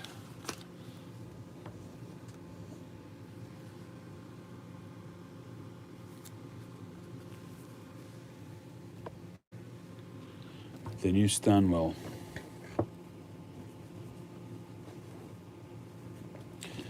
I've got to be honest with you, Dave, you're going to take the LCS billiard at 95. Dave. Once again, friend and family payment, add 15 for the postage. That's Dave's. And PayPal to lcsbras@gmail.com. Thank you very much. Yeah, sorry Tom, just to refresh maybe. The Stanwell, yes, as I was saying, these Stanwells, as I haven't spent any time with it yet, I'm fairly certain it's new. I haven't polished it or anything, but they command a lot of money, so I'm not sure if it's going to be your kind of thing, Daniel, but I'd be looking for about £150 for this. Being new, I mean, I sell them second hand for that kind of money, used, smoked, so it's actually probably worth quite a bit more.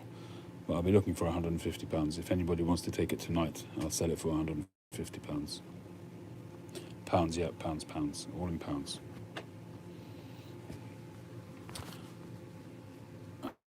Daniel, no disrespect, but turn your hearing aid up. I did give a price, didn't I?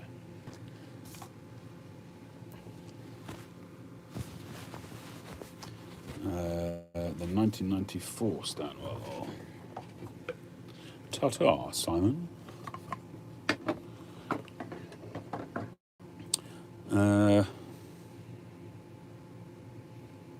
Yeah, Daniel. So the price I think I said was 120 for the Il Seppo.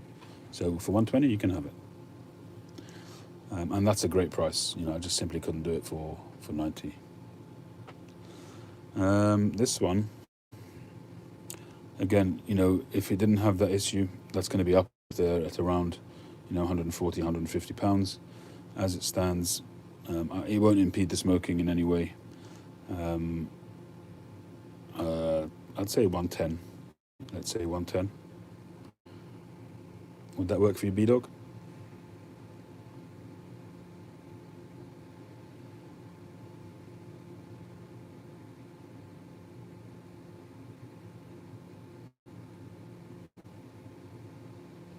Okay. So this one comes in the box.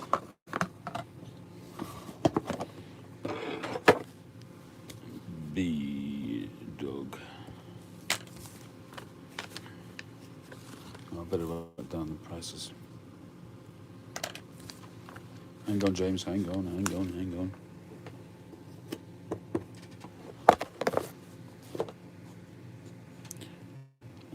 Dave Tuttle said 95.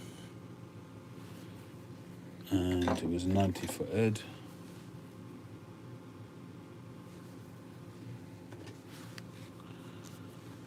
So the seconds, yeah, he's taken the seconds, James.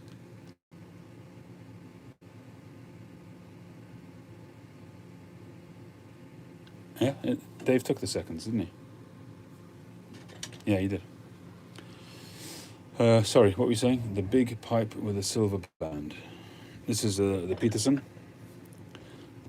pipe of the year 2018. What did I say for this one? Did I give a price on this one before?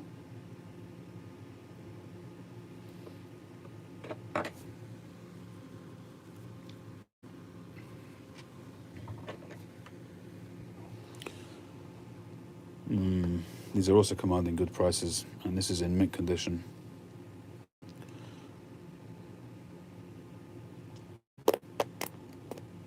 I could let you 110. I could let you have this at 110.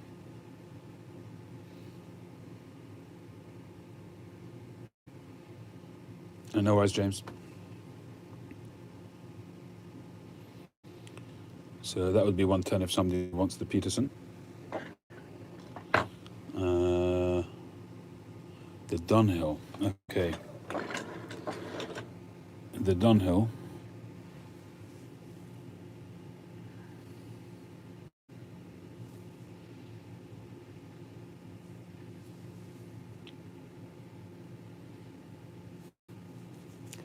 To be honest, the stand itself would probably make over £100. The pipe certainly would make over £100. Together you'd be looking at probably around £300, something like that. Maybe 275, that kind of thing. And I will let this go for let's say, for 195 for both. For the Dunhill and the stand. That's a bargain. It really is.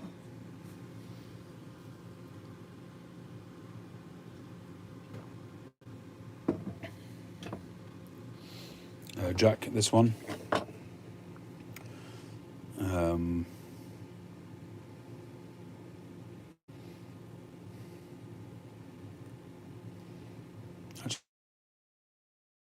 A number on it. I don't usually do numbers. 247. 115. Is that fair?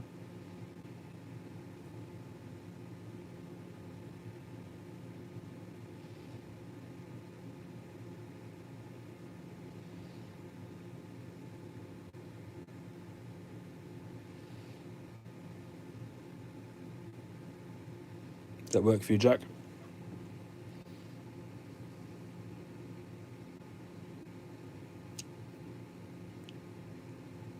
No worries, Daniel. Thank you.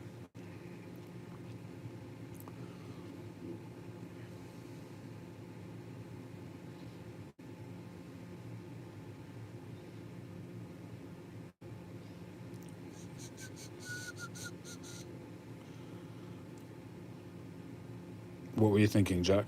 Make me an offer.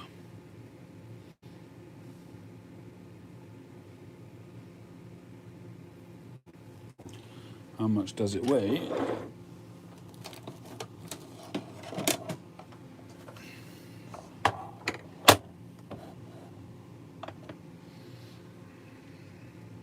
All right, Tree, all the best. 41 grams.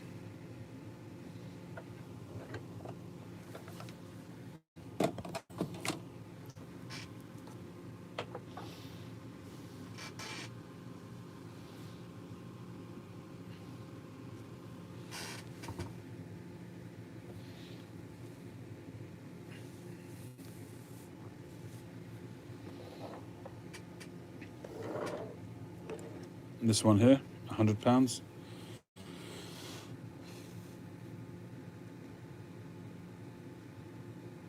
Okay, I'll take £100. Flat cap.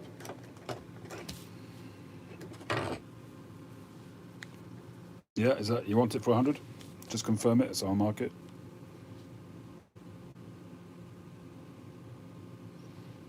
Okay, done.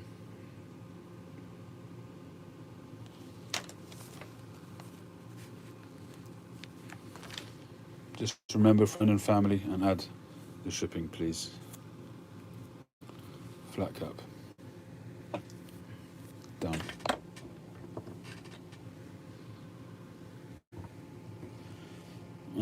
The Peterson for 110 in 2 days. Okay, Daniel, I'll do that for you.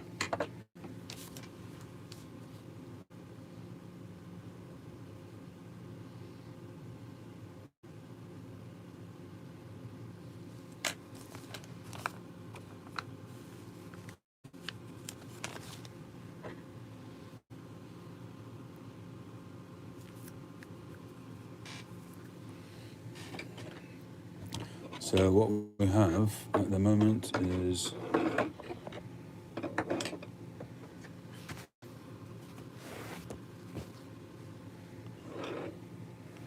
we still have this one. Don't know if anybody's seen that one again. Nobody's called it back. The Chacombe.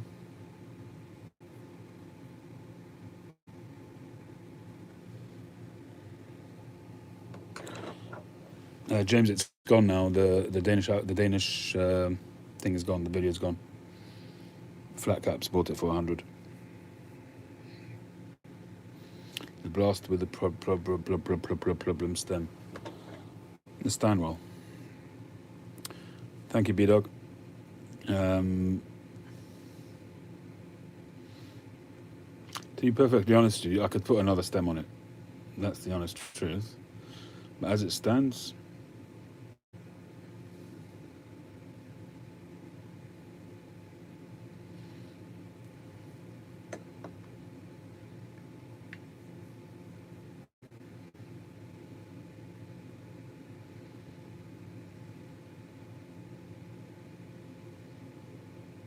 yeah, Daniel. Yeah, I don't know if maybe my time lag. I don't know. I said I'll go for it, Daniel. I'll take that. I'll put the Peterson down for you for 110. Thanks, Horatio. Good night.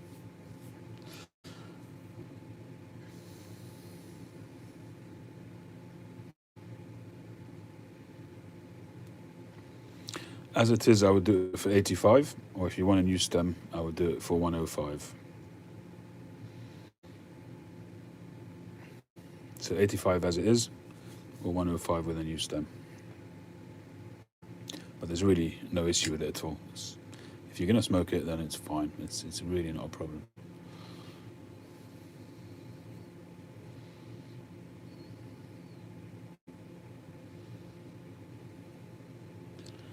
It's a great, very well balanced pipe, very lightweight, and it's a pipe I would easily smoke for myself, keep for myself. I think the stem is so much better suited to it than the previous stem. Let me just weigh it. I'll be surprised if it's 40 grams.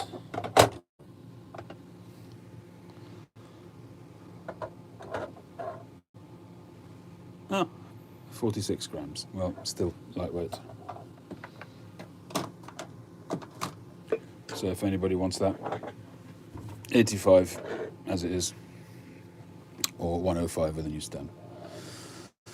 The bent egg. The bent egg. That's this one here you're talking about, Jeff?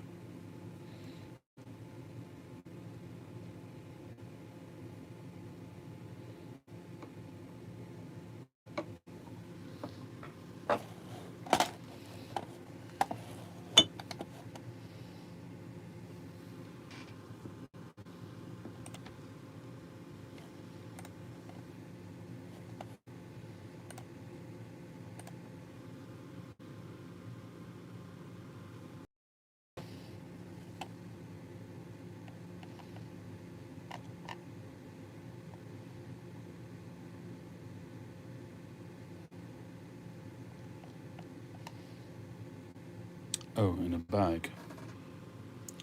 A bent egg. Oh, this one.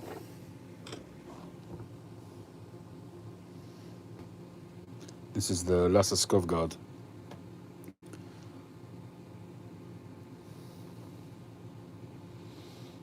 Yeah, this is new. It's unsmoked. So pretty much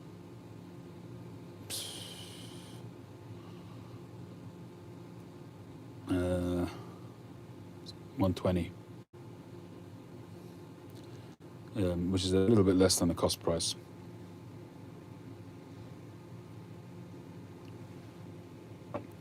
Really nice carving.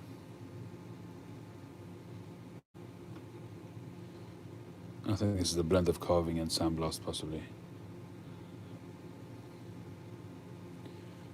And of course it's made by Lasse Skovgard, so...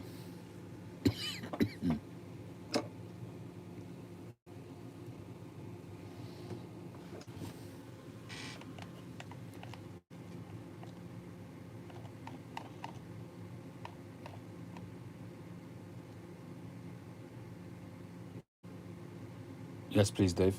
lcsbryce@gmail.com. No worries, Jeff.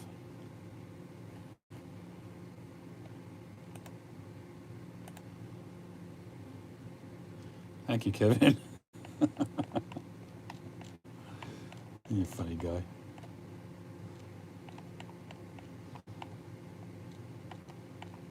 The Chacombe.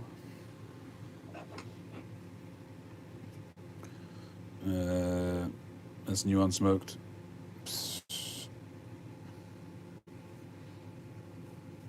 60 quid. No worries, Gary.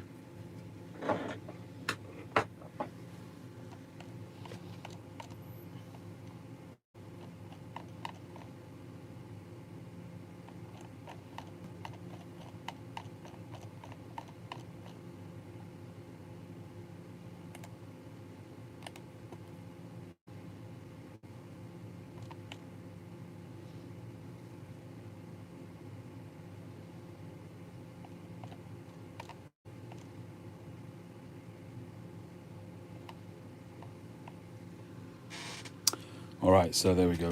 Jeff, I'll consider an offer if you really want it. Sorry, it's the other one that you wanted, isn't it? That one's new. I can't really do that much on it. I'll do a little bit maybe, but... All right, so I'm going to put these back in their drawer. And if you're interested in any of them, just let me know. You'll take the Chacombe Reds, okay. What did I do with it?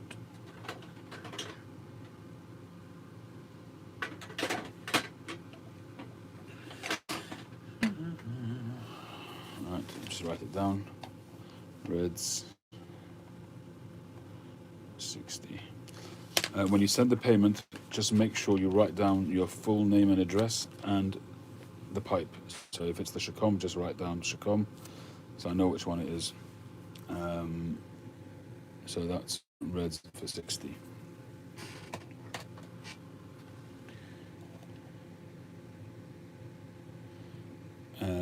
Flat cap.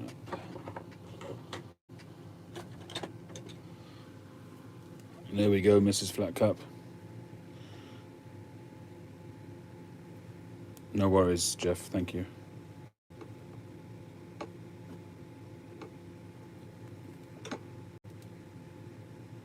There we go.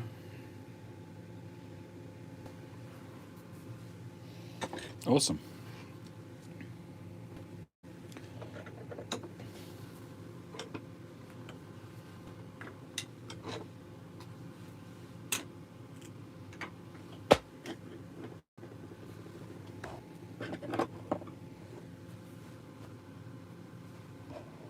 The Chacom is sold, Daniel, sorry.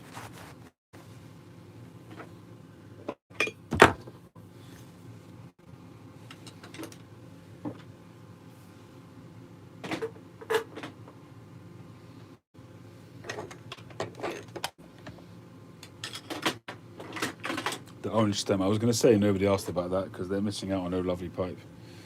It's panelled pipe, one of my early pipes. It's got lovely, lovely grain. Hey, Hawk.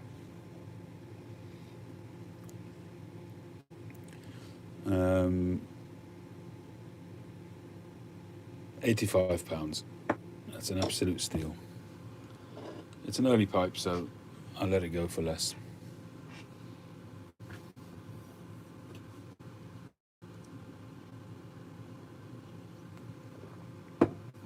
$85.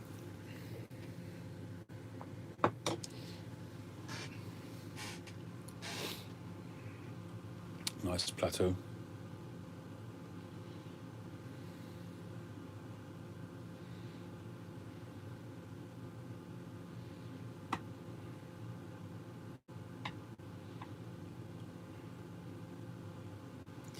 The Peterson is 9mm, yes.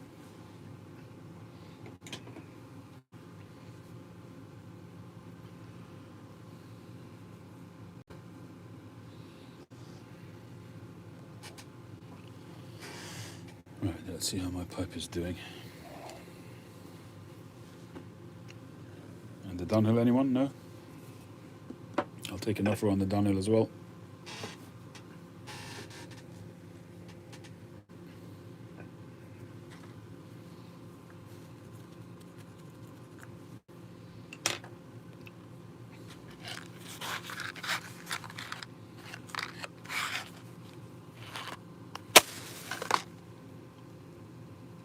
Thanks, Reds.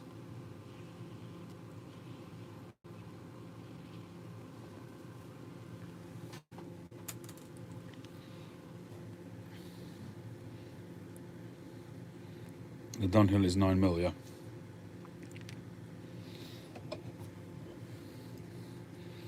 So downhill root briar.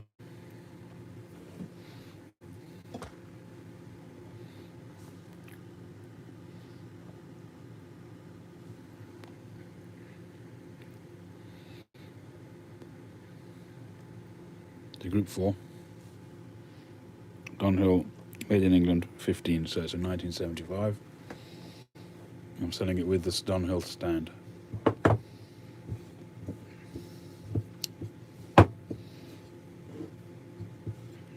Could do with being revarnished, but it's in really otherwise very good condition. Just a little bit of wear in there, but only to the varnish. The actual stand itself is perfect.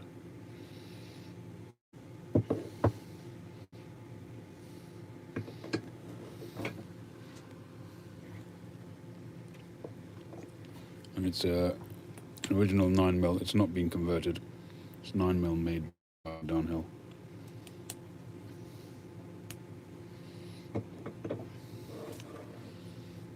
As I say, I'll take an offer on the two together. Sensible offer. The bamboo, I've got it on my website at the moment for $295.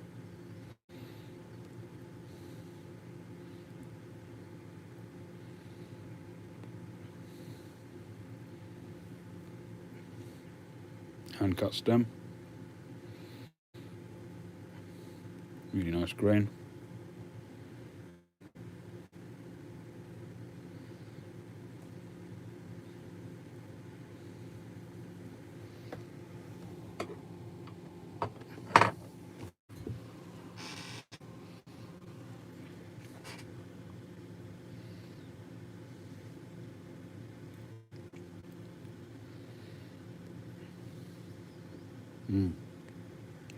Yep, the stem on that is great.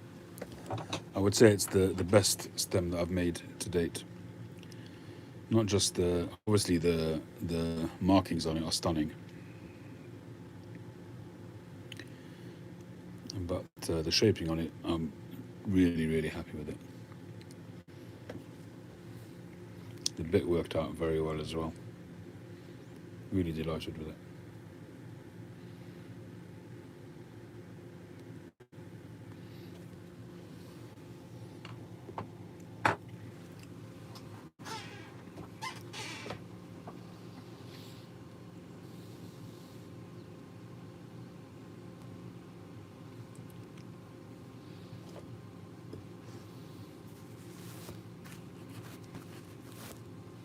Okay, so that's the pipe selling over and done with. We can just chat if anybody wants to.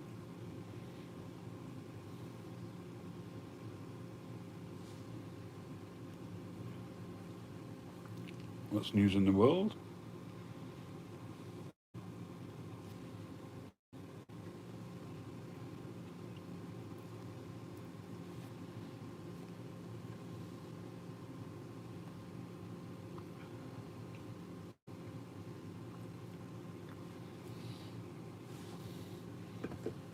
The bamboo is 295.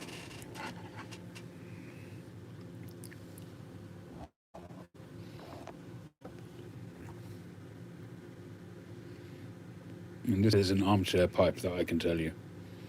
The size of it makes it a beautiful armchair pipe.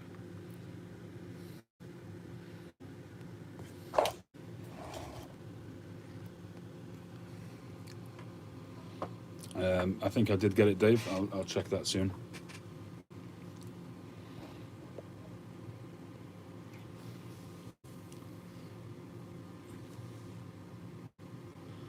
Flor de Cana Robustos, boxes of 10. I did get...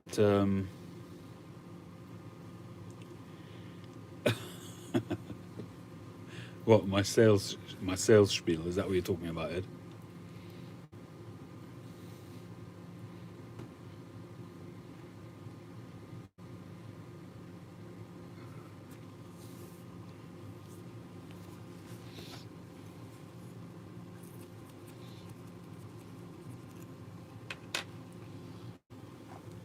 Well, if you're interested, Ed, I will take an offer from you.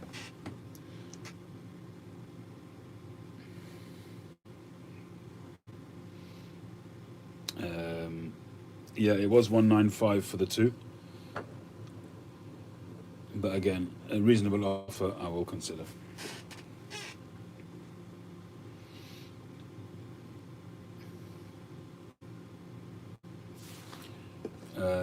Yeah, let me just see what I've got here. So I've got...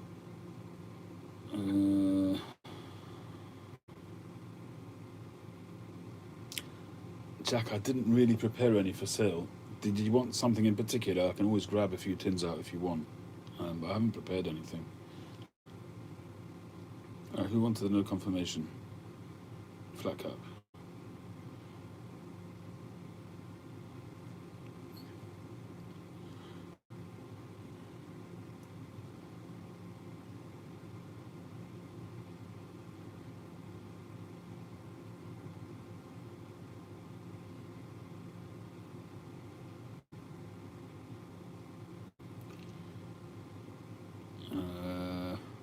Flat cap.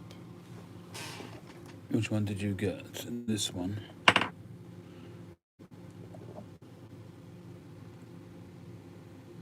Pipe 247. Did you write 247 in there? I don't think I've got it.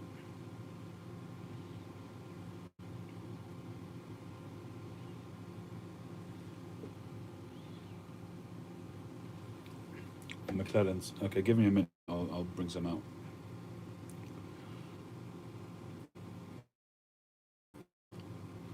So I've received money for the Chacombe. I've received money for the Tom Phillips. And I've received money for the 1994 Stanwell. And for the mattress pipe. Nothing else so far.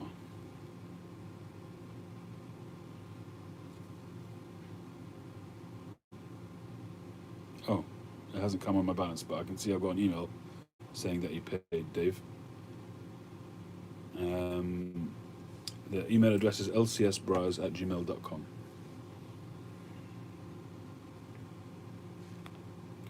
I've got an email, Dave, to say that it's been paid, but it hasn't hit my account for some reason. So we'll just give it a few minutes. It'll probably update. Okay, hang fire, and I'll grab some McClellans. I need to make some space.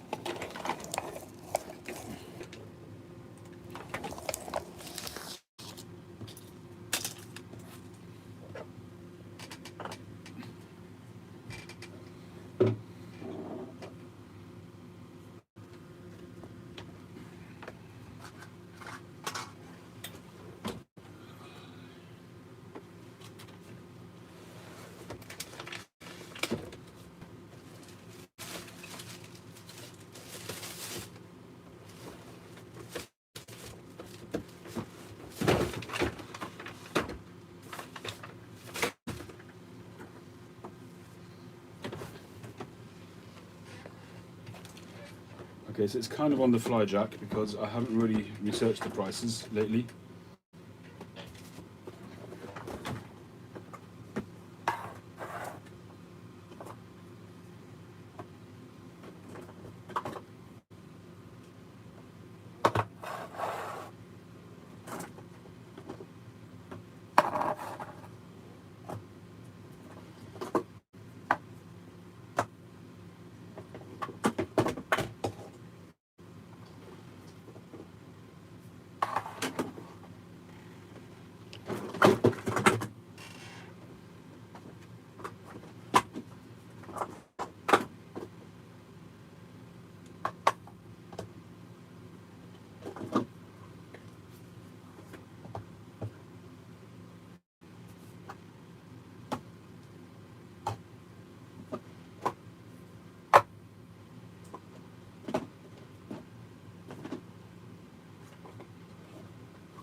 Yeah, these are all sealed.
So there's a good old selection there.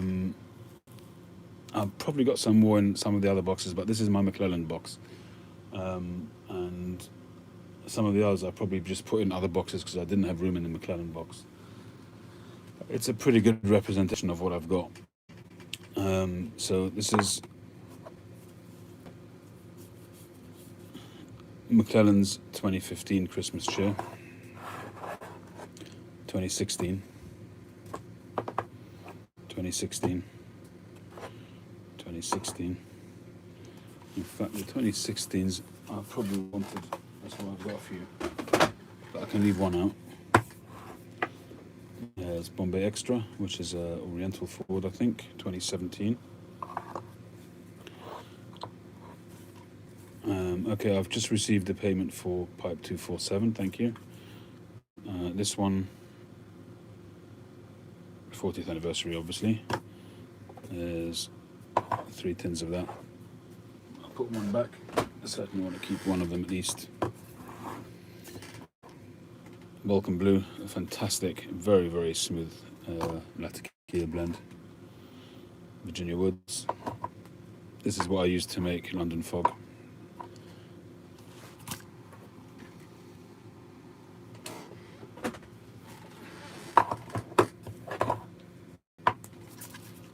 British Woods, 2017. Navy Cavendish, 2017. This is the Personal Reserve Series British Woods from 1992. So this is something special. This is actually before this was released. So this was made for Levin pipes, exclusively for Levin pipes. British Woods at that stage hadn't yet been released as a general blend, and Levin pipes often did things together with McClelland's to bring out blends. So 1992, so you're looking at 30 years, virtually 29, 30 years old. A very early tobacco of theirs. I've got 2 tins of these. I had this priced, I once did a sale way back at £150. That's going back probably 2 or 3 years, so the price will be more than that now. It's a rare tobacco. I've got 2 tins of those actually. 1992. Arcadia, 2017. 2011, Blackwoods Flake. Frogmorton Cellar, 2016. Honeydew, 2015. Cellar, 2016.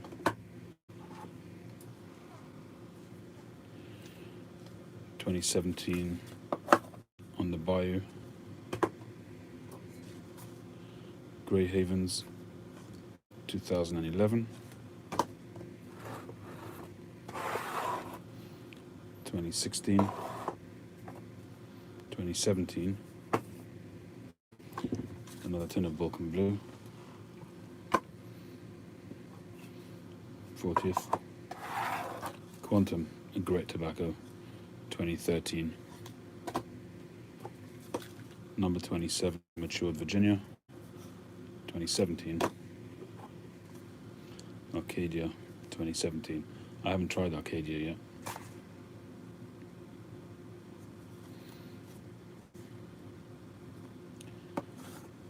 What is this?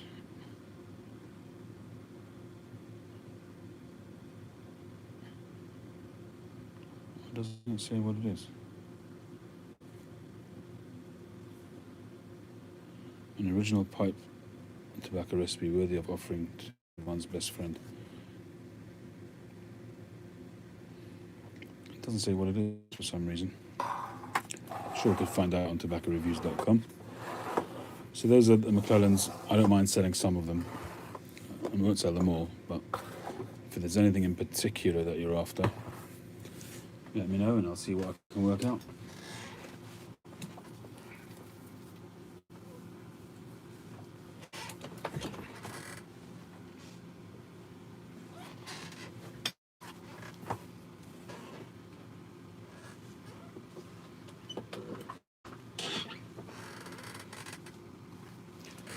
Just from the same box. I'm not particularly Craven's Mixture, which is what Dr. Watson smoked. Hi, Mike. 2014 Full Virginia Flake.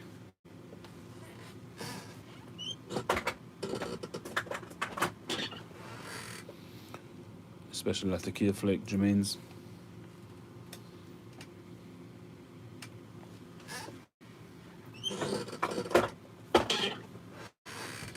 You're big into Cellar, James?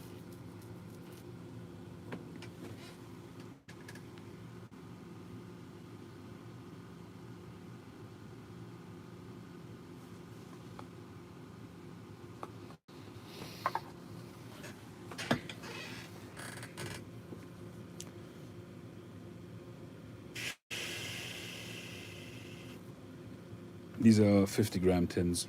Well,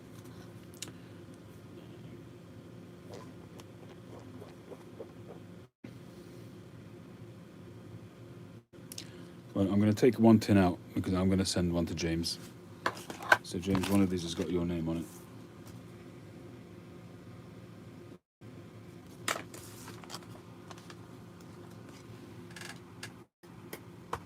James.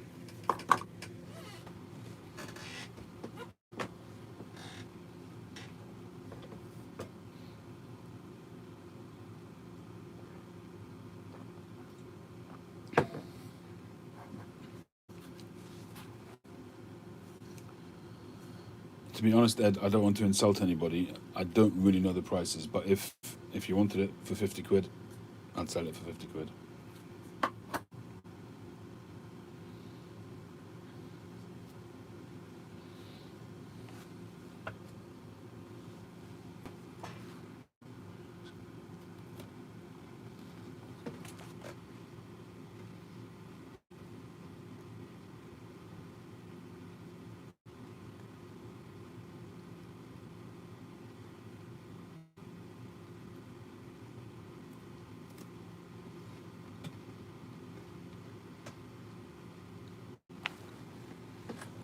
Let me see what that is in dollars. I said I don't want to insult anybody. I honestly don't know the prices at the moment. It might be very steep. Hold on.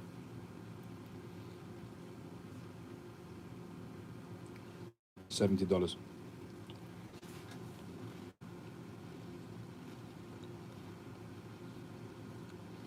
It's probably a lot of money in America, I would say. I don't know what the going rate is for a 50-gram tin. Ed, would you know what the going rate is?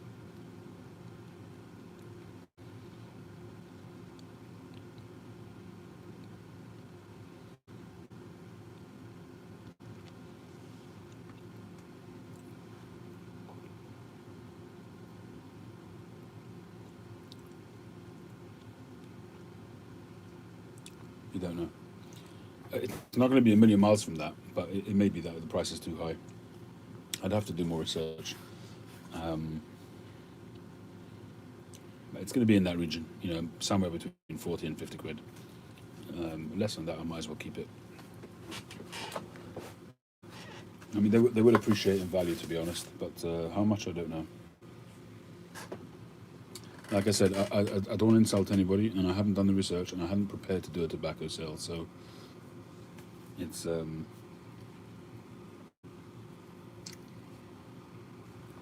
Jack, if you're interested, the Christmas cheers or any of the 100-gram tins, I'll be looking for something like £85-90 for the 100-gram tins.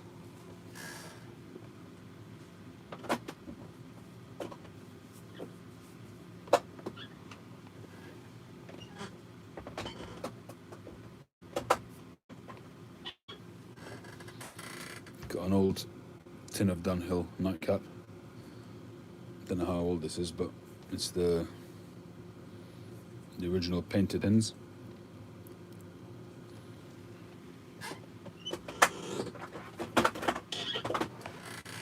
Now you want to try it?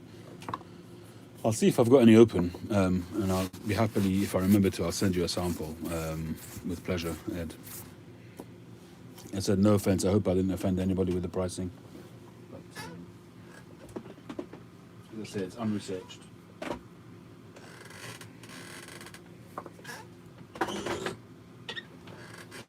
Let me have a quick look and see if I've got any Cellar.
Yeah, there is a 50-gram tin of 27.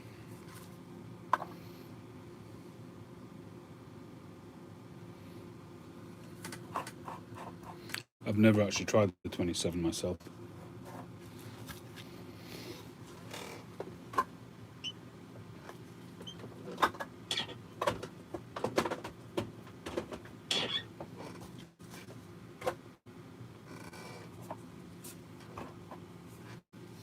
Yeah, that's the thing, Jeff, isn't it? I mean, there's a lot of tins here that I probably won't open either. And I kind of get to the point of saying, well, you know, if I'm not going to open them, I might as well sell them. But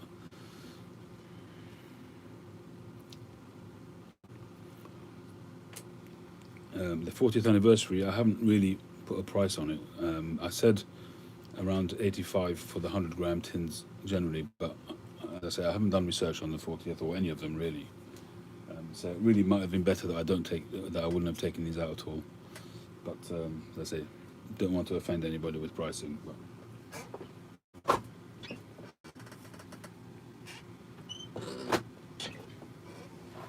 probably best that I do a proper setup, research it, fix the pricing so that there's no, you know.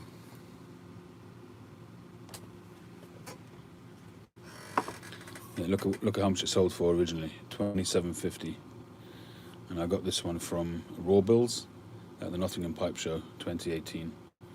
If you have a look at my video for the Nottingham Pipe Show 2018, as I walked in, Raw Bills had never seen me, I don't think. I don't know how he knew it was me. Obviously, he must have somehow. But as soon as I walked into that outside area, he literally came up to me with his hand, with this waving up in his hands, because I was desperate to try it. And at the time, I was lucky enough to get some more tins, but he gifted me that one, so that one I'll be keeping.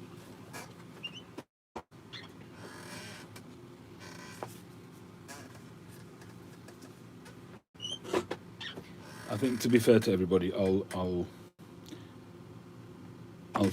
put together a tobacco sale at some point. I know Jack's been asking me repeatedly about it, so I'll have to.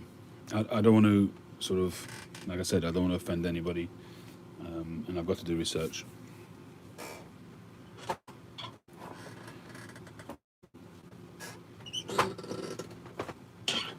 You know, putting together these tobaccos, these McClelland tobaccos, you know, it's a lot of these I actually got after they closed as well, so it's quite an effort to get them. So at the same time, I want to get a fair price.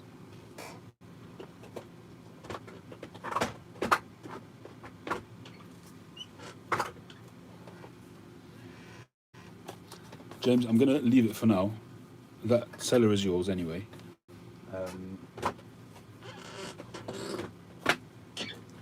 And I'll do my research and I'll put a sale together at some point.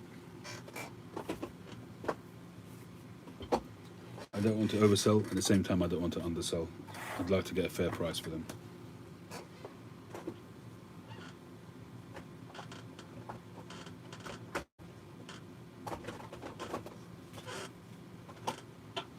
They're obviously very collectible, so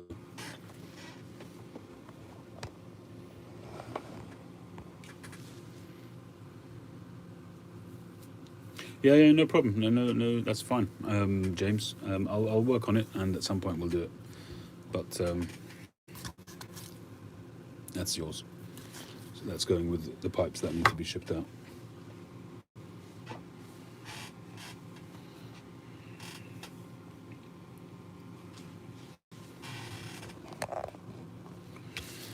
So there we have it.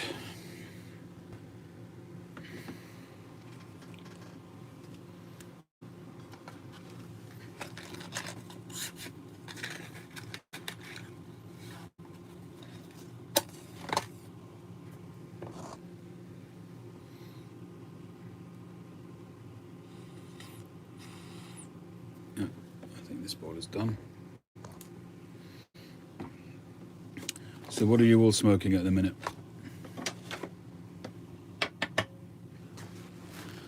Boswell's had a 50-gram frog cellar for $75. Well, there you go.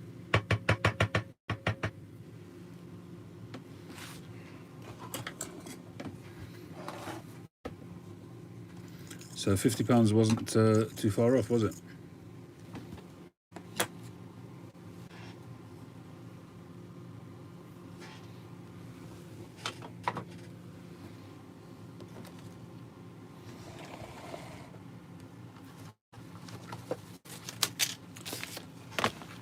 I do have esoterica, but that's in another box, and I'm not going to pull that out now and make the same mistake. So I'll do. I feel bad that I did that. To be honest, you could probably tell. I do feel bad that I did that. I shouldn't have done that unprepared. So it's kind of just comes across as bragging now instead of selling tobacco. So that's not what I was trying to do. So I'm not going to pull out the next box. But when I do put together a sale, I will fix the prices and I'll do an official tobacco sale, and there'll be a list, and we'll do it properly.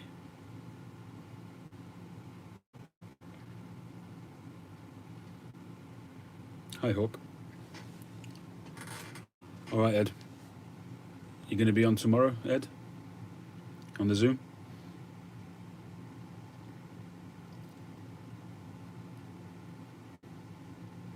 Yeah, Pipe Stud, he has very fair prices, but they're not market prices. And you have to be super fast to get any of the McClellands on Pipe Stud's site. But his prices are very good prices, it's true.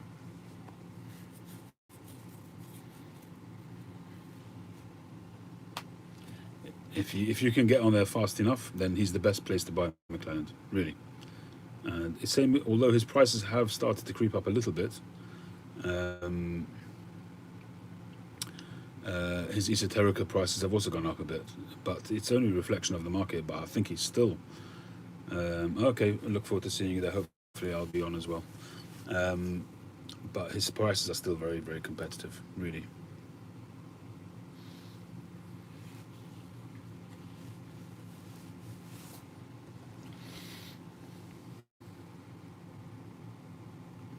He had them for sale, but they're all sold now.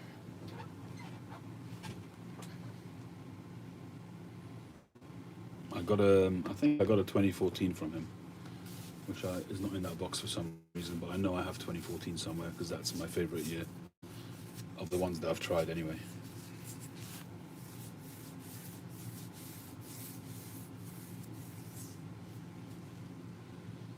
50 tins of Christmas cheer. Wow, good for you.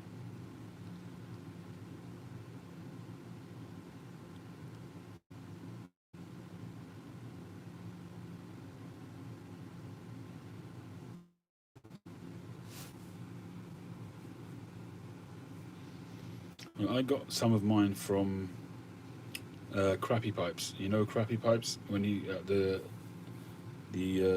Chicago Pipe Show, he usually comes in with a load of McClellans. I don't know if he will anymore. I don't know if he still has any. But in 2019, he showed a preview of what he was bringing to the show on his Instagram page, and he had literally a mountain of McClellans stacked up. And I bought probably bought about 10 tins from him at the time, and they weren't cheap. They were a fair price, but they weren't cheap. I mean, I bought them to smoke, not to sell, which is why I really want to make sure that they're sold at a fair price, any of them that I do sell, because I didn't buy them cheap. I didn't buy them at their original retail price. I bought them probably for at least double.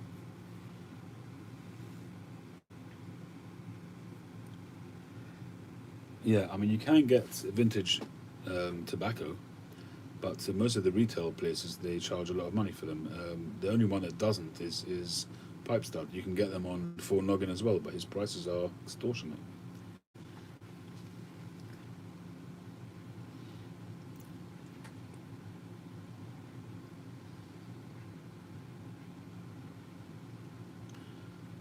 Well, extortionate is a bit unfair, I suppose, but they're high prices. You pay top dollar. And don't forget, they're selling them, they're consignment, so they're selling them for people. So they have to take their cut, and the original owner wants to get a decent price, so the prices are high.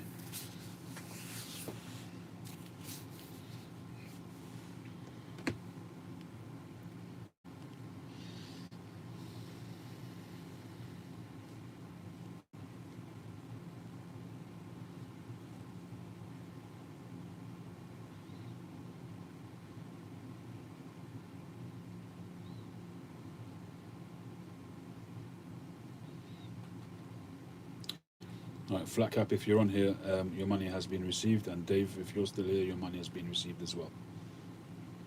Thanks, guys.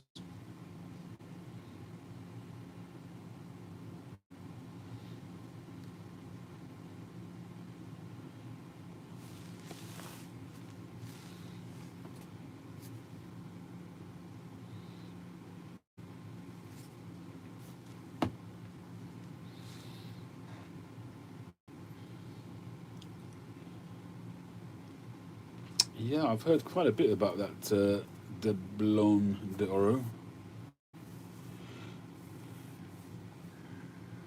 I've not tried it. Somebody, I think it was Andrew Sirigliano, sent me some Savinelli pipe tobacco, but it wasn't that one. Um, I smoked it once, I think, but I need to really retry it again. The first time I tried it, I didn't enjoy it that much.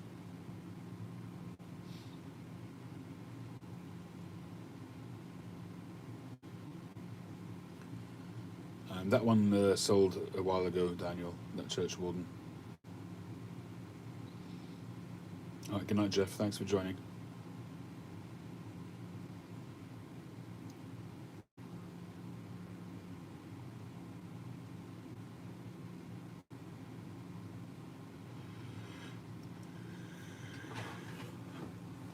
Are you still here, Kevin? I thought you were off on your PlayStation or whatever it was you were playing on.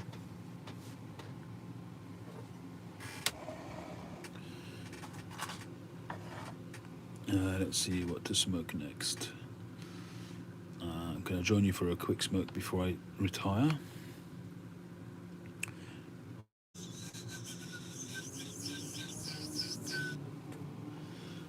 I haven't smoked this really. This is I think my most recent acquisition from Northern Briars, but I haven't smoked it in a while.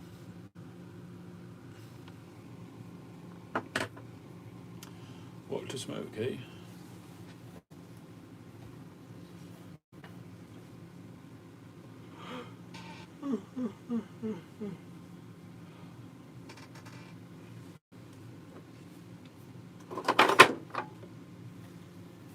Oh, I just found another tin of. I've got a 100-gram tin of 27. It was on the shelf. That's from 2013.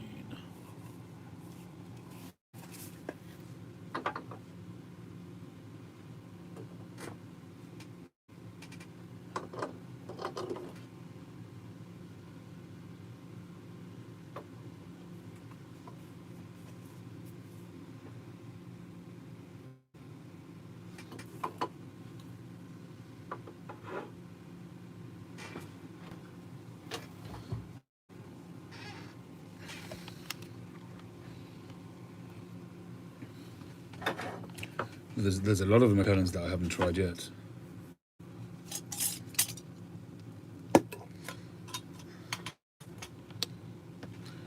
I don't know why I'm on a bit of a Virginia kick this evening. This is Vintage Flake, my own blend, which I bought from the Danish pipe shop. This was in June 2019, so it's almost 2 years on it. I find this stuff needs at least a year to really be at its best. Where am I getting my pipe tobacco? Well, usually I get it from GQ Tobaccos or any of the UK retailers. But the vintage stuff or the McClellans, as I said before, a lot of it you've got to hunt around. You've got to be on the ball for it. I don't do that as much as I used to nowadays.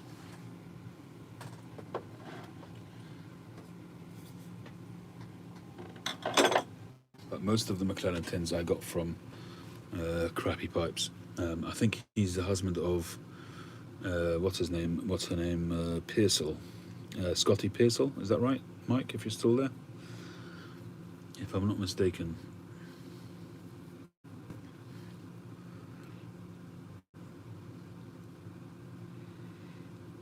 What was amazing, on 2018, I think it was, at the Chicago Pipe Show,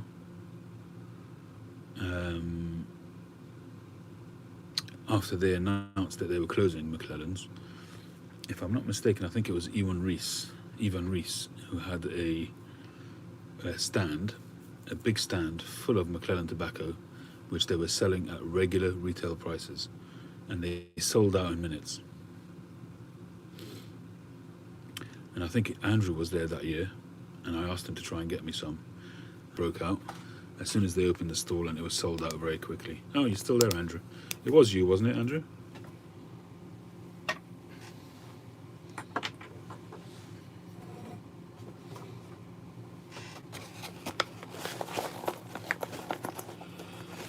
All the best, Andrew. I should go to bed.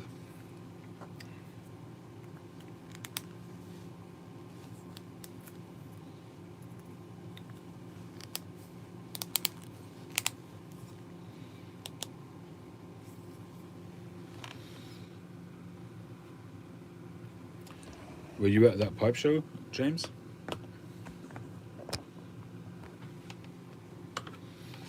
I mean, if you happen to live in Switzerland, you can still buy McClellands. Some of the shops there still have it. I know Tabacco Deli still has, or at least they did have a while ago. But I've tried to get a few people to buy, but it hasn't worked so far.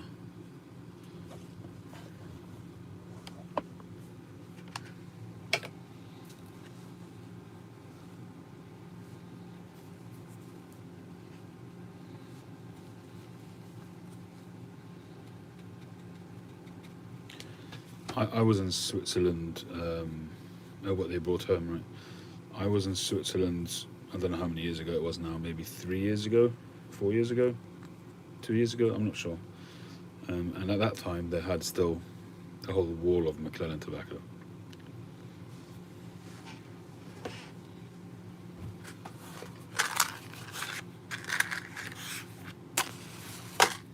I'm surprised that they brought anything home, James. How many tins did that run, if you don't mind sharing?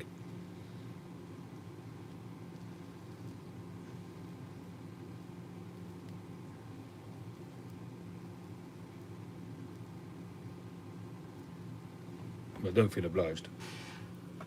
24. And there was Cellar amongst that lot as well?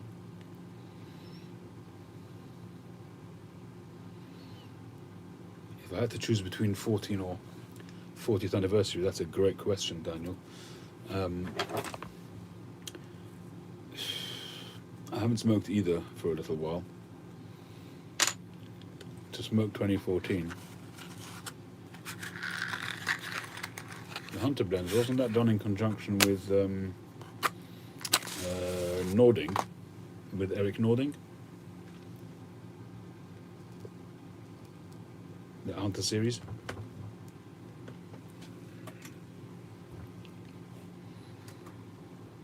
Or am I confusing?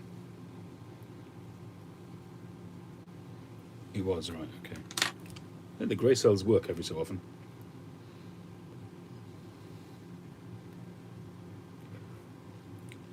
So the 40th anniversary, Daniel, when it first came out, I opened the tin and it blew my mind. The senses, the mouth-filling experience was just phenomenal. And I ran wherever I could to try and get more online. The second tin I opened was nothing like it. Well, I wouldn't say it's nothing like it. It had the same flavors, but either it's because I was no longer, it wasn't new to me, so the novelty factor maybe wore off, or that particular tin wasn't as good as the first tin. I think I'm on my third tin now, and I think that none of them have matched that first tin. But they are very good tobacco. You can't argue with that. They say that they literally kept the best till last. They must have held back that tobacco, that batch, as their swan song, because it really was very good. However, 2014, and again, I don't know if I'll have the same experience, that it won't be as mind-blowing, but 2014 was my first contact with McClelland, with any McClelland tobacco. No, I tell a lie. My first contact was Frogmorton's, but there used to be a couple of girls who did videos frequently. They were called, the channel was called Stutter, Cynthia and Susan, and we did a package exchange. And in the package that they sent me was a tin of 2014.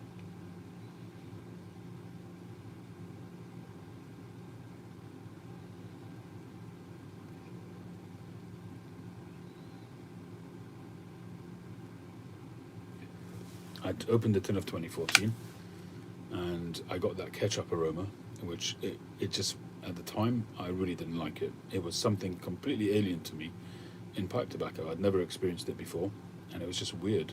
To me, pipe tobacco was Boswell's No Bite Delight, or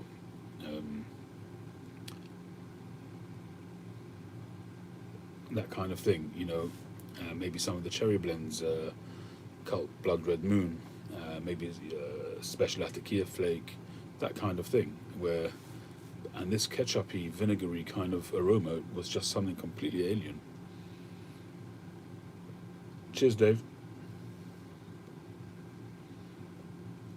I put that tin in my cellar, in one of my Tupperware containers, and I didn't touch it for about a year. That must have been I must have got it from them at the end of 2015, and I think I tried it again in 2016,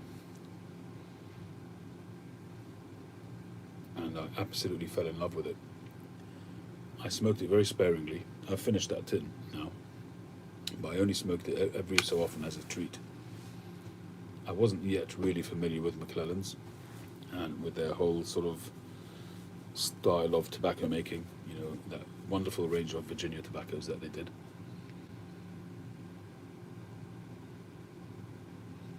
But later on, I did sort of I got to know Frogmorton's cellar, so I smoked a fair bit of that.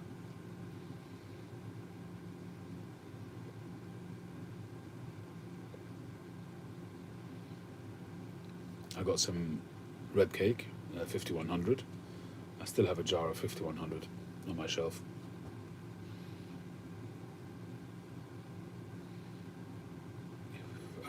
I'm trying to remember. I think it was Maui who sent me that jar, if I'm not mistaken. And I very rarely dip into that. Also, I keep that as a every so often kind of smoke. Some people, 5100 was their sort of basic Virginia, which they sold by the kilo, literally. There are plenty of people out there who have got pounds and pounds of this stuff. And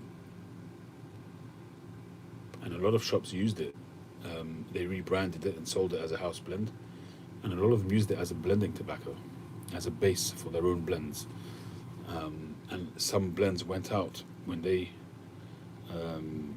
stopped making 5100. Many B&Ms had to stop making some of their blends because they didn't have the 5100 anymore, or at least they had to change the recipe.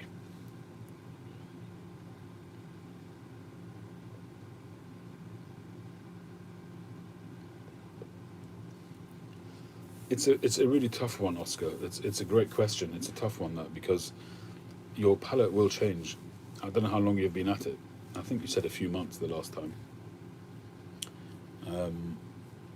But it's difficult to know where your palate's going to go over time.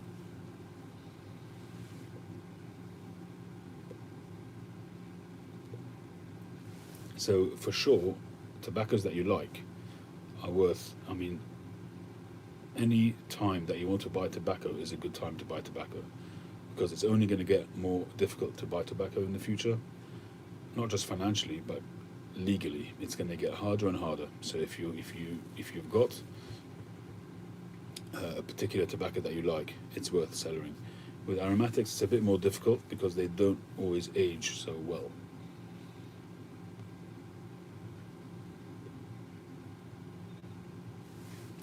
But in terms of how well tobaccos age, there's no doubt that out of all of them, Virginias do the best.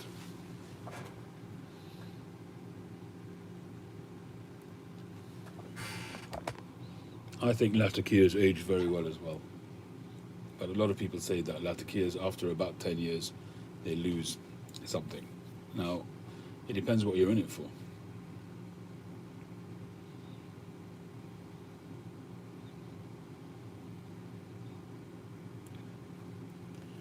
Um,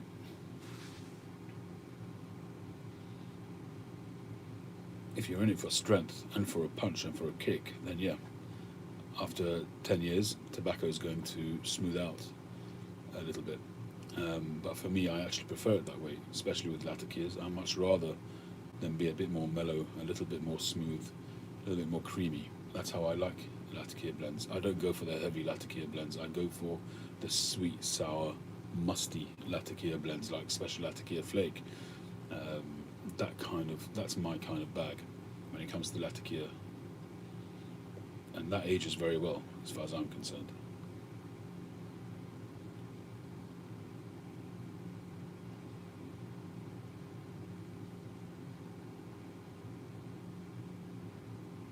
So, see, the thing is that with something like Captain Black, that's going to be a staple for a long time. The only thing that could get in the way of that is legislation, or that the legislation affects the company that produces it and they stop producing it. That's the problem. So, although you might think, well, it's an OTC, it's something which every tobacconist is going to have, but you never know which company is next, which company is going to go belly up, and it could easily be one of the large companies. You never know. If once the number crunching goes on, it could be the biggest company, but they can go bust as well. So it's very hard to say. It's really, when it comes to aromatics, it's a tough one.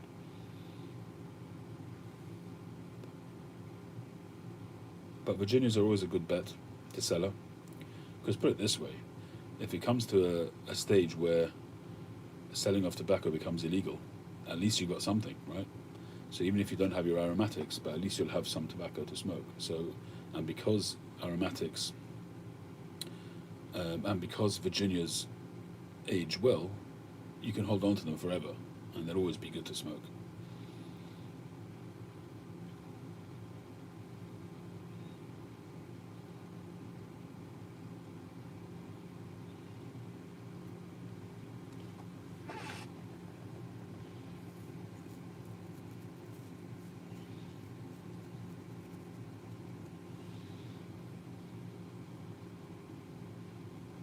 Yes, Igor, I was thinking that too. Yeah, 100%. But the only reason why I didn't say that is because you don't know. Um, PayPal stopped his account? Wow.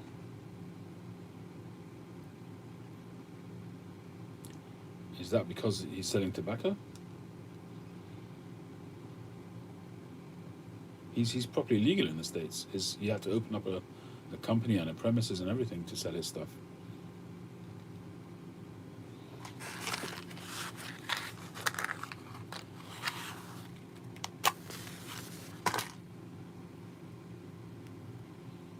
Why? Any idea why?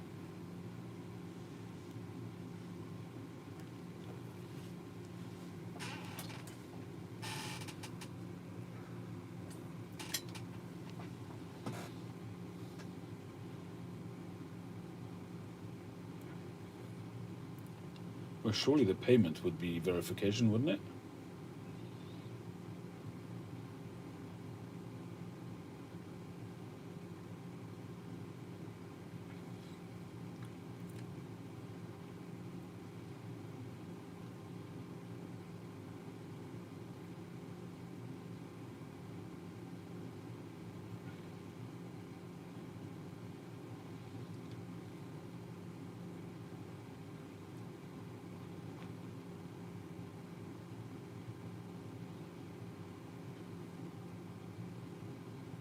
Hmm. So how could you verify the age of somebody?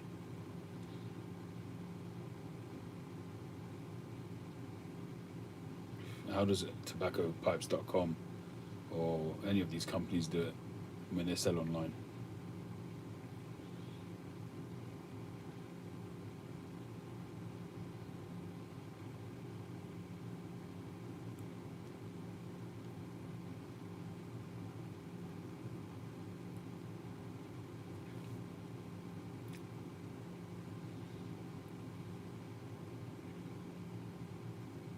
Yeah, that's not verification though, James, is it?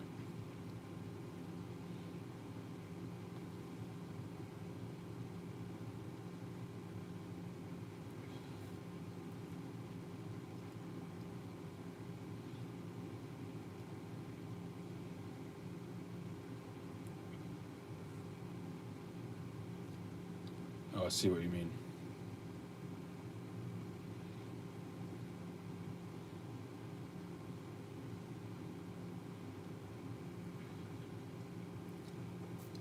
So basically, he's got to get his P's and Q's in order.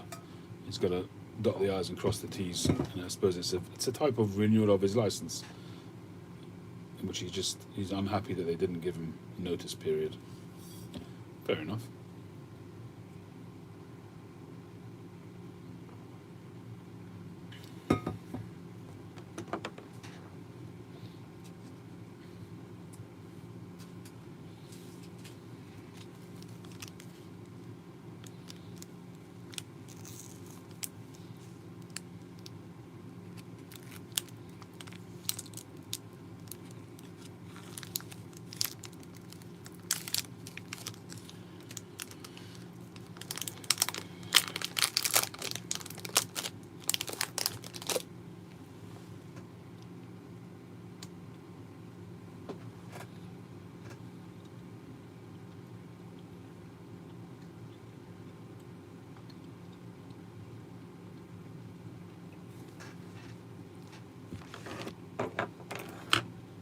I haven't been on his site for a while.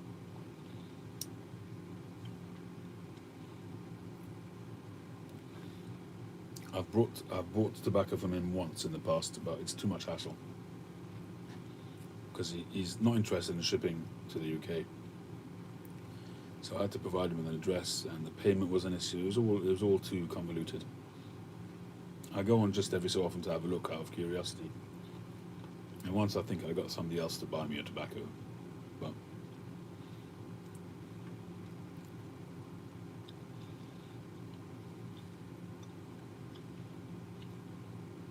thanks, Flat Cap. All the best.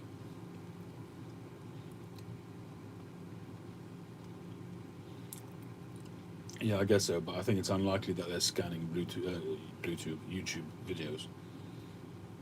I just have to make sure that people don't write what it is, maybe, in their payment comments.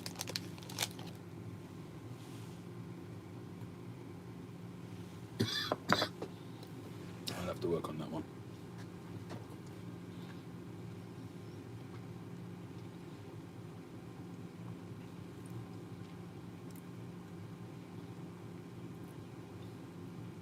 Well, it's almost 3 a.m. here, so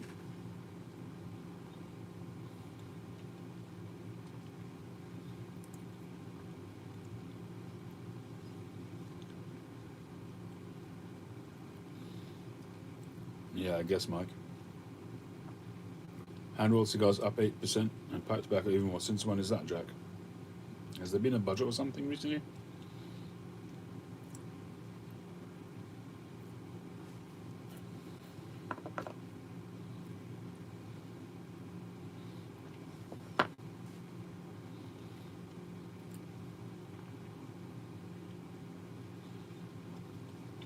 Oh, I see.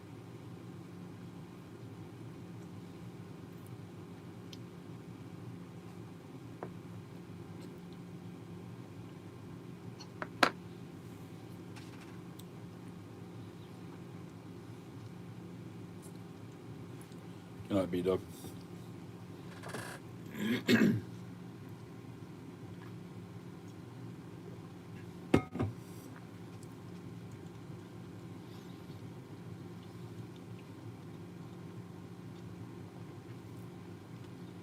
Cheers, Tony. Cheers, James.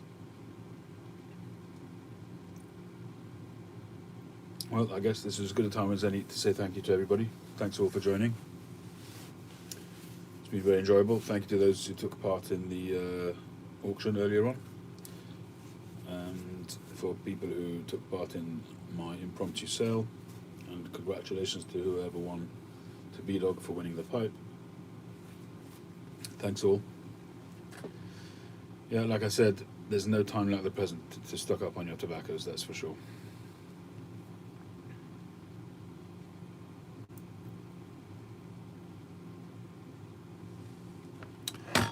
Oscar, do get in touch before you do come. You never know. Perhaps we can do some kind of deal for a pipe. Have a great rest of the weekend, everybody. Thanks very much for joining, and I will catch you on the next one.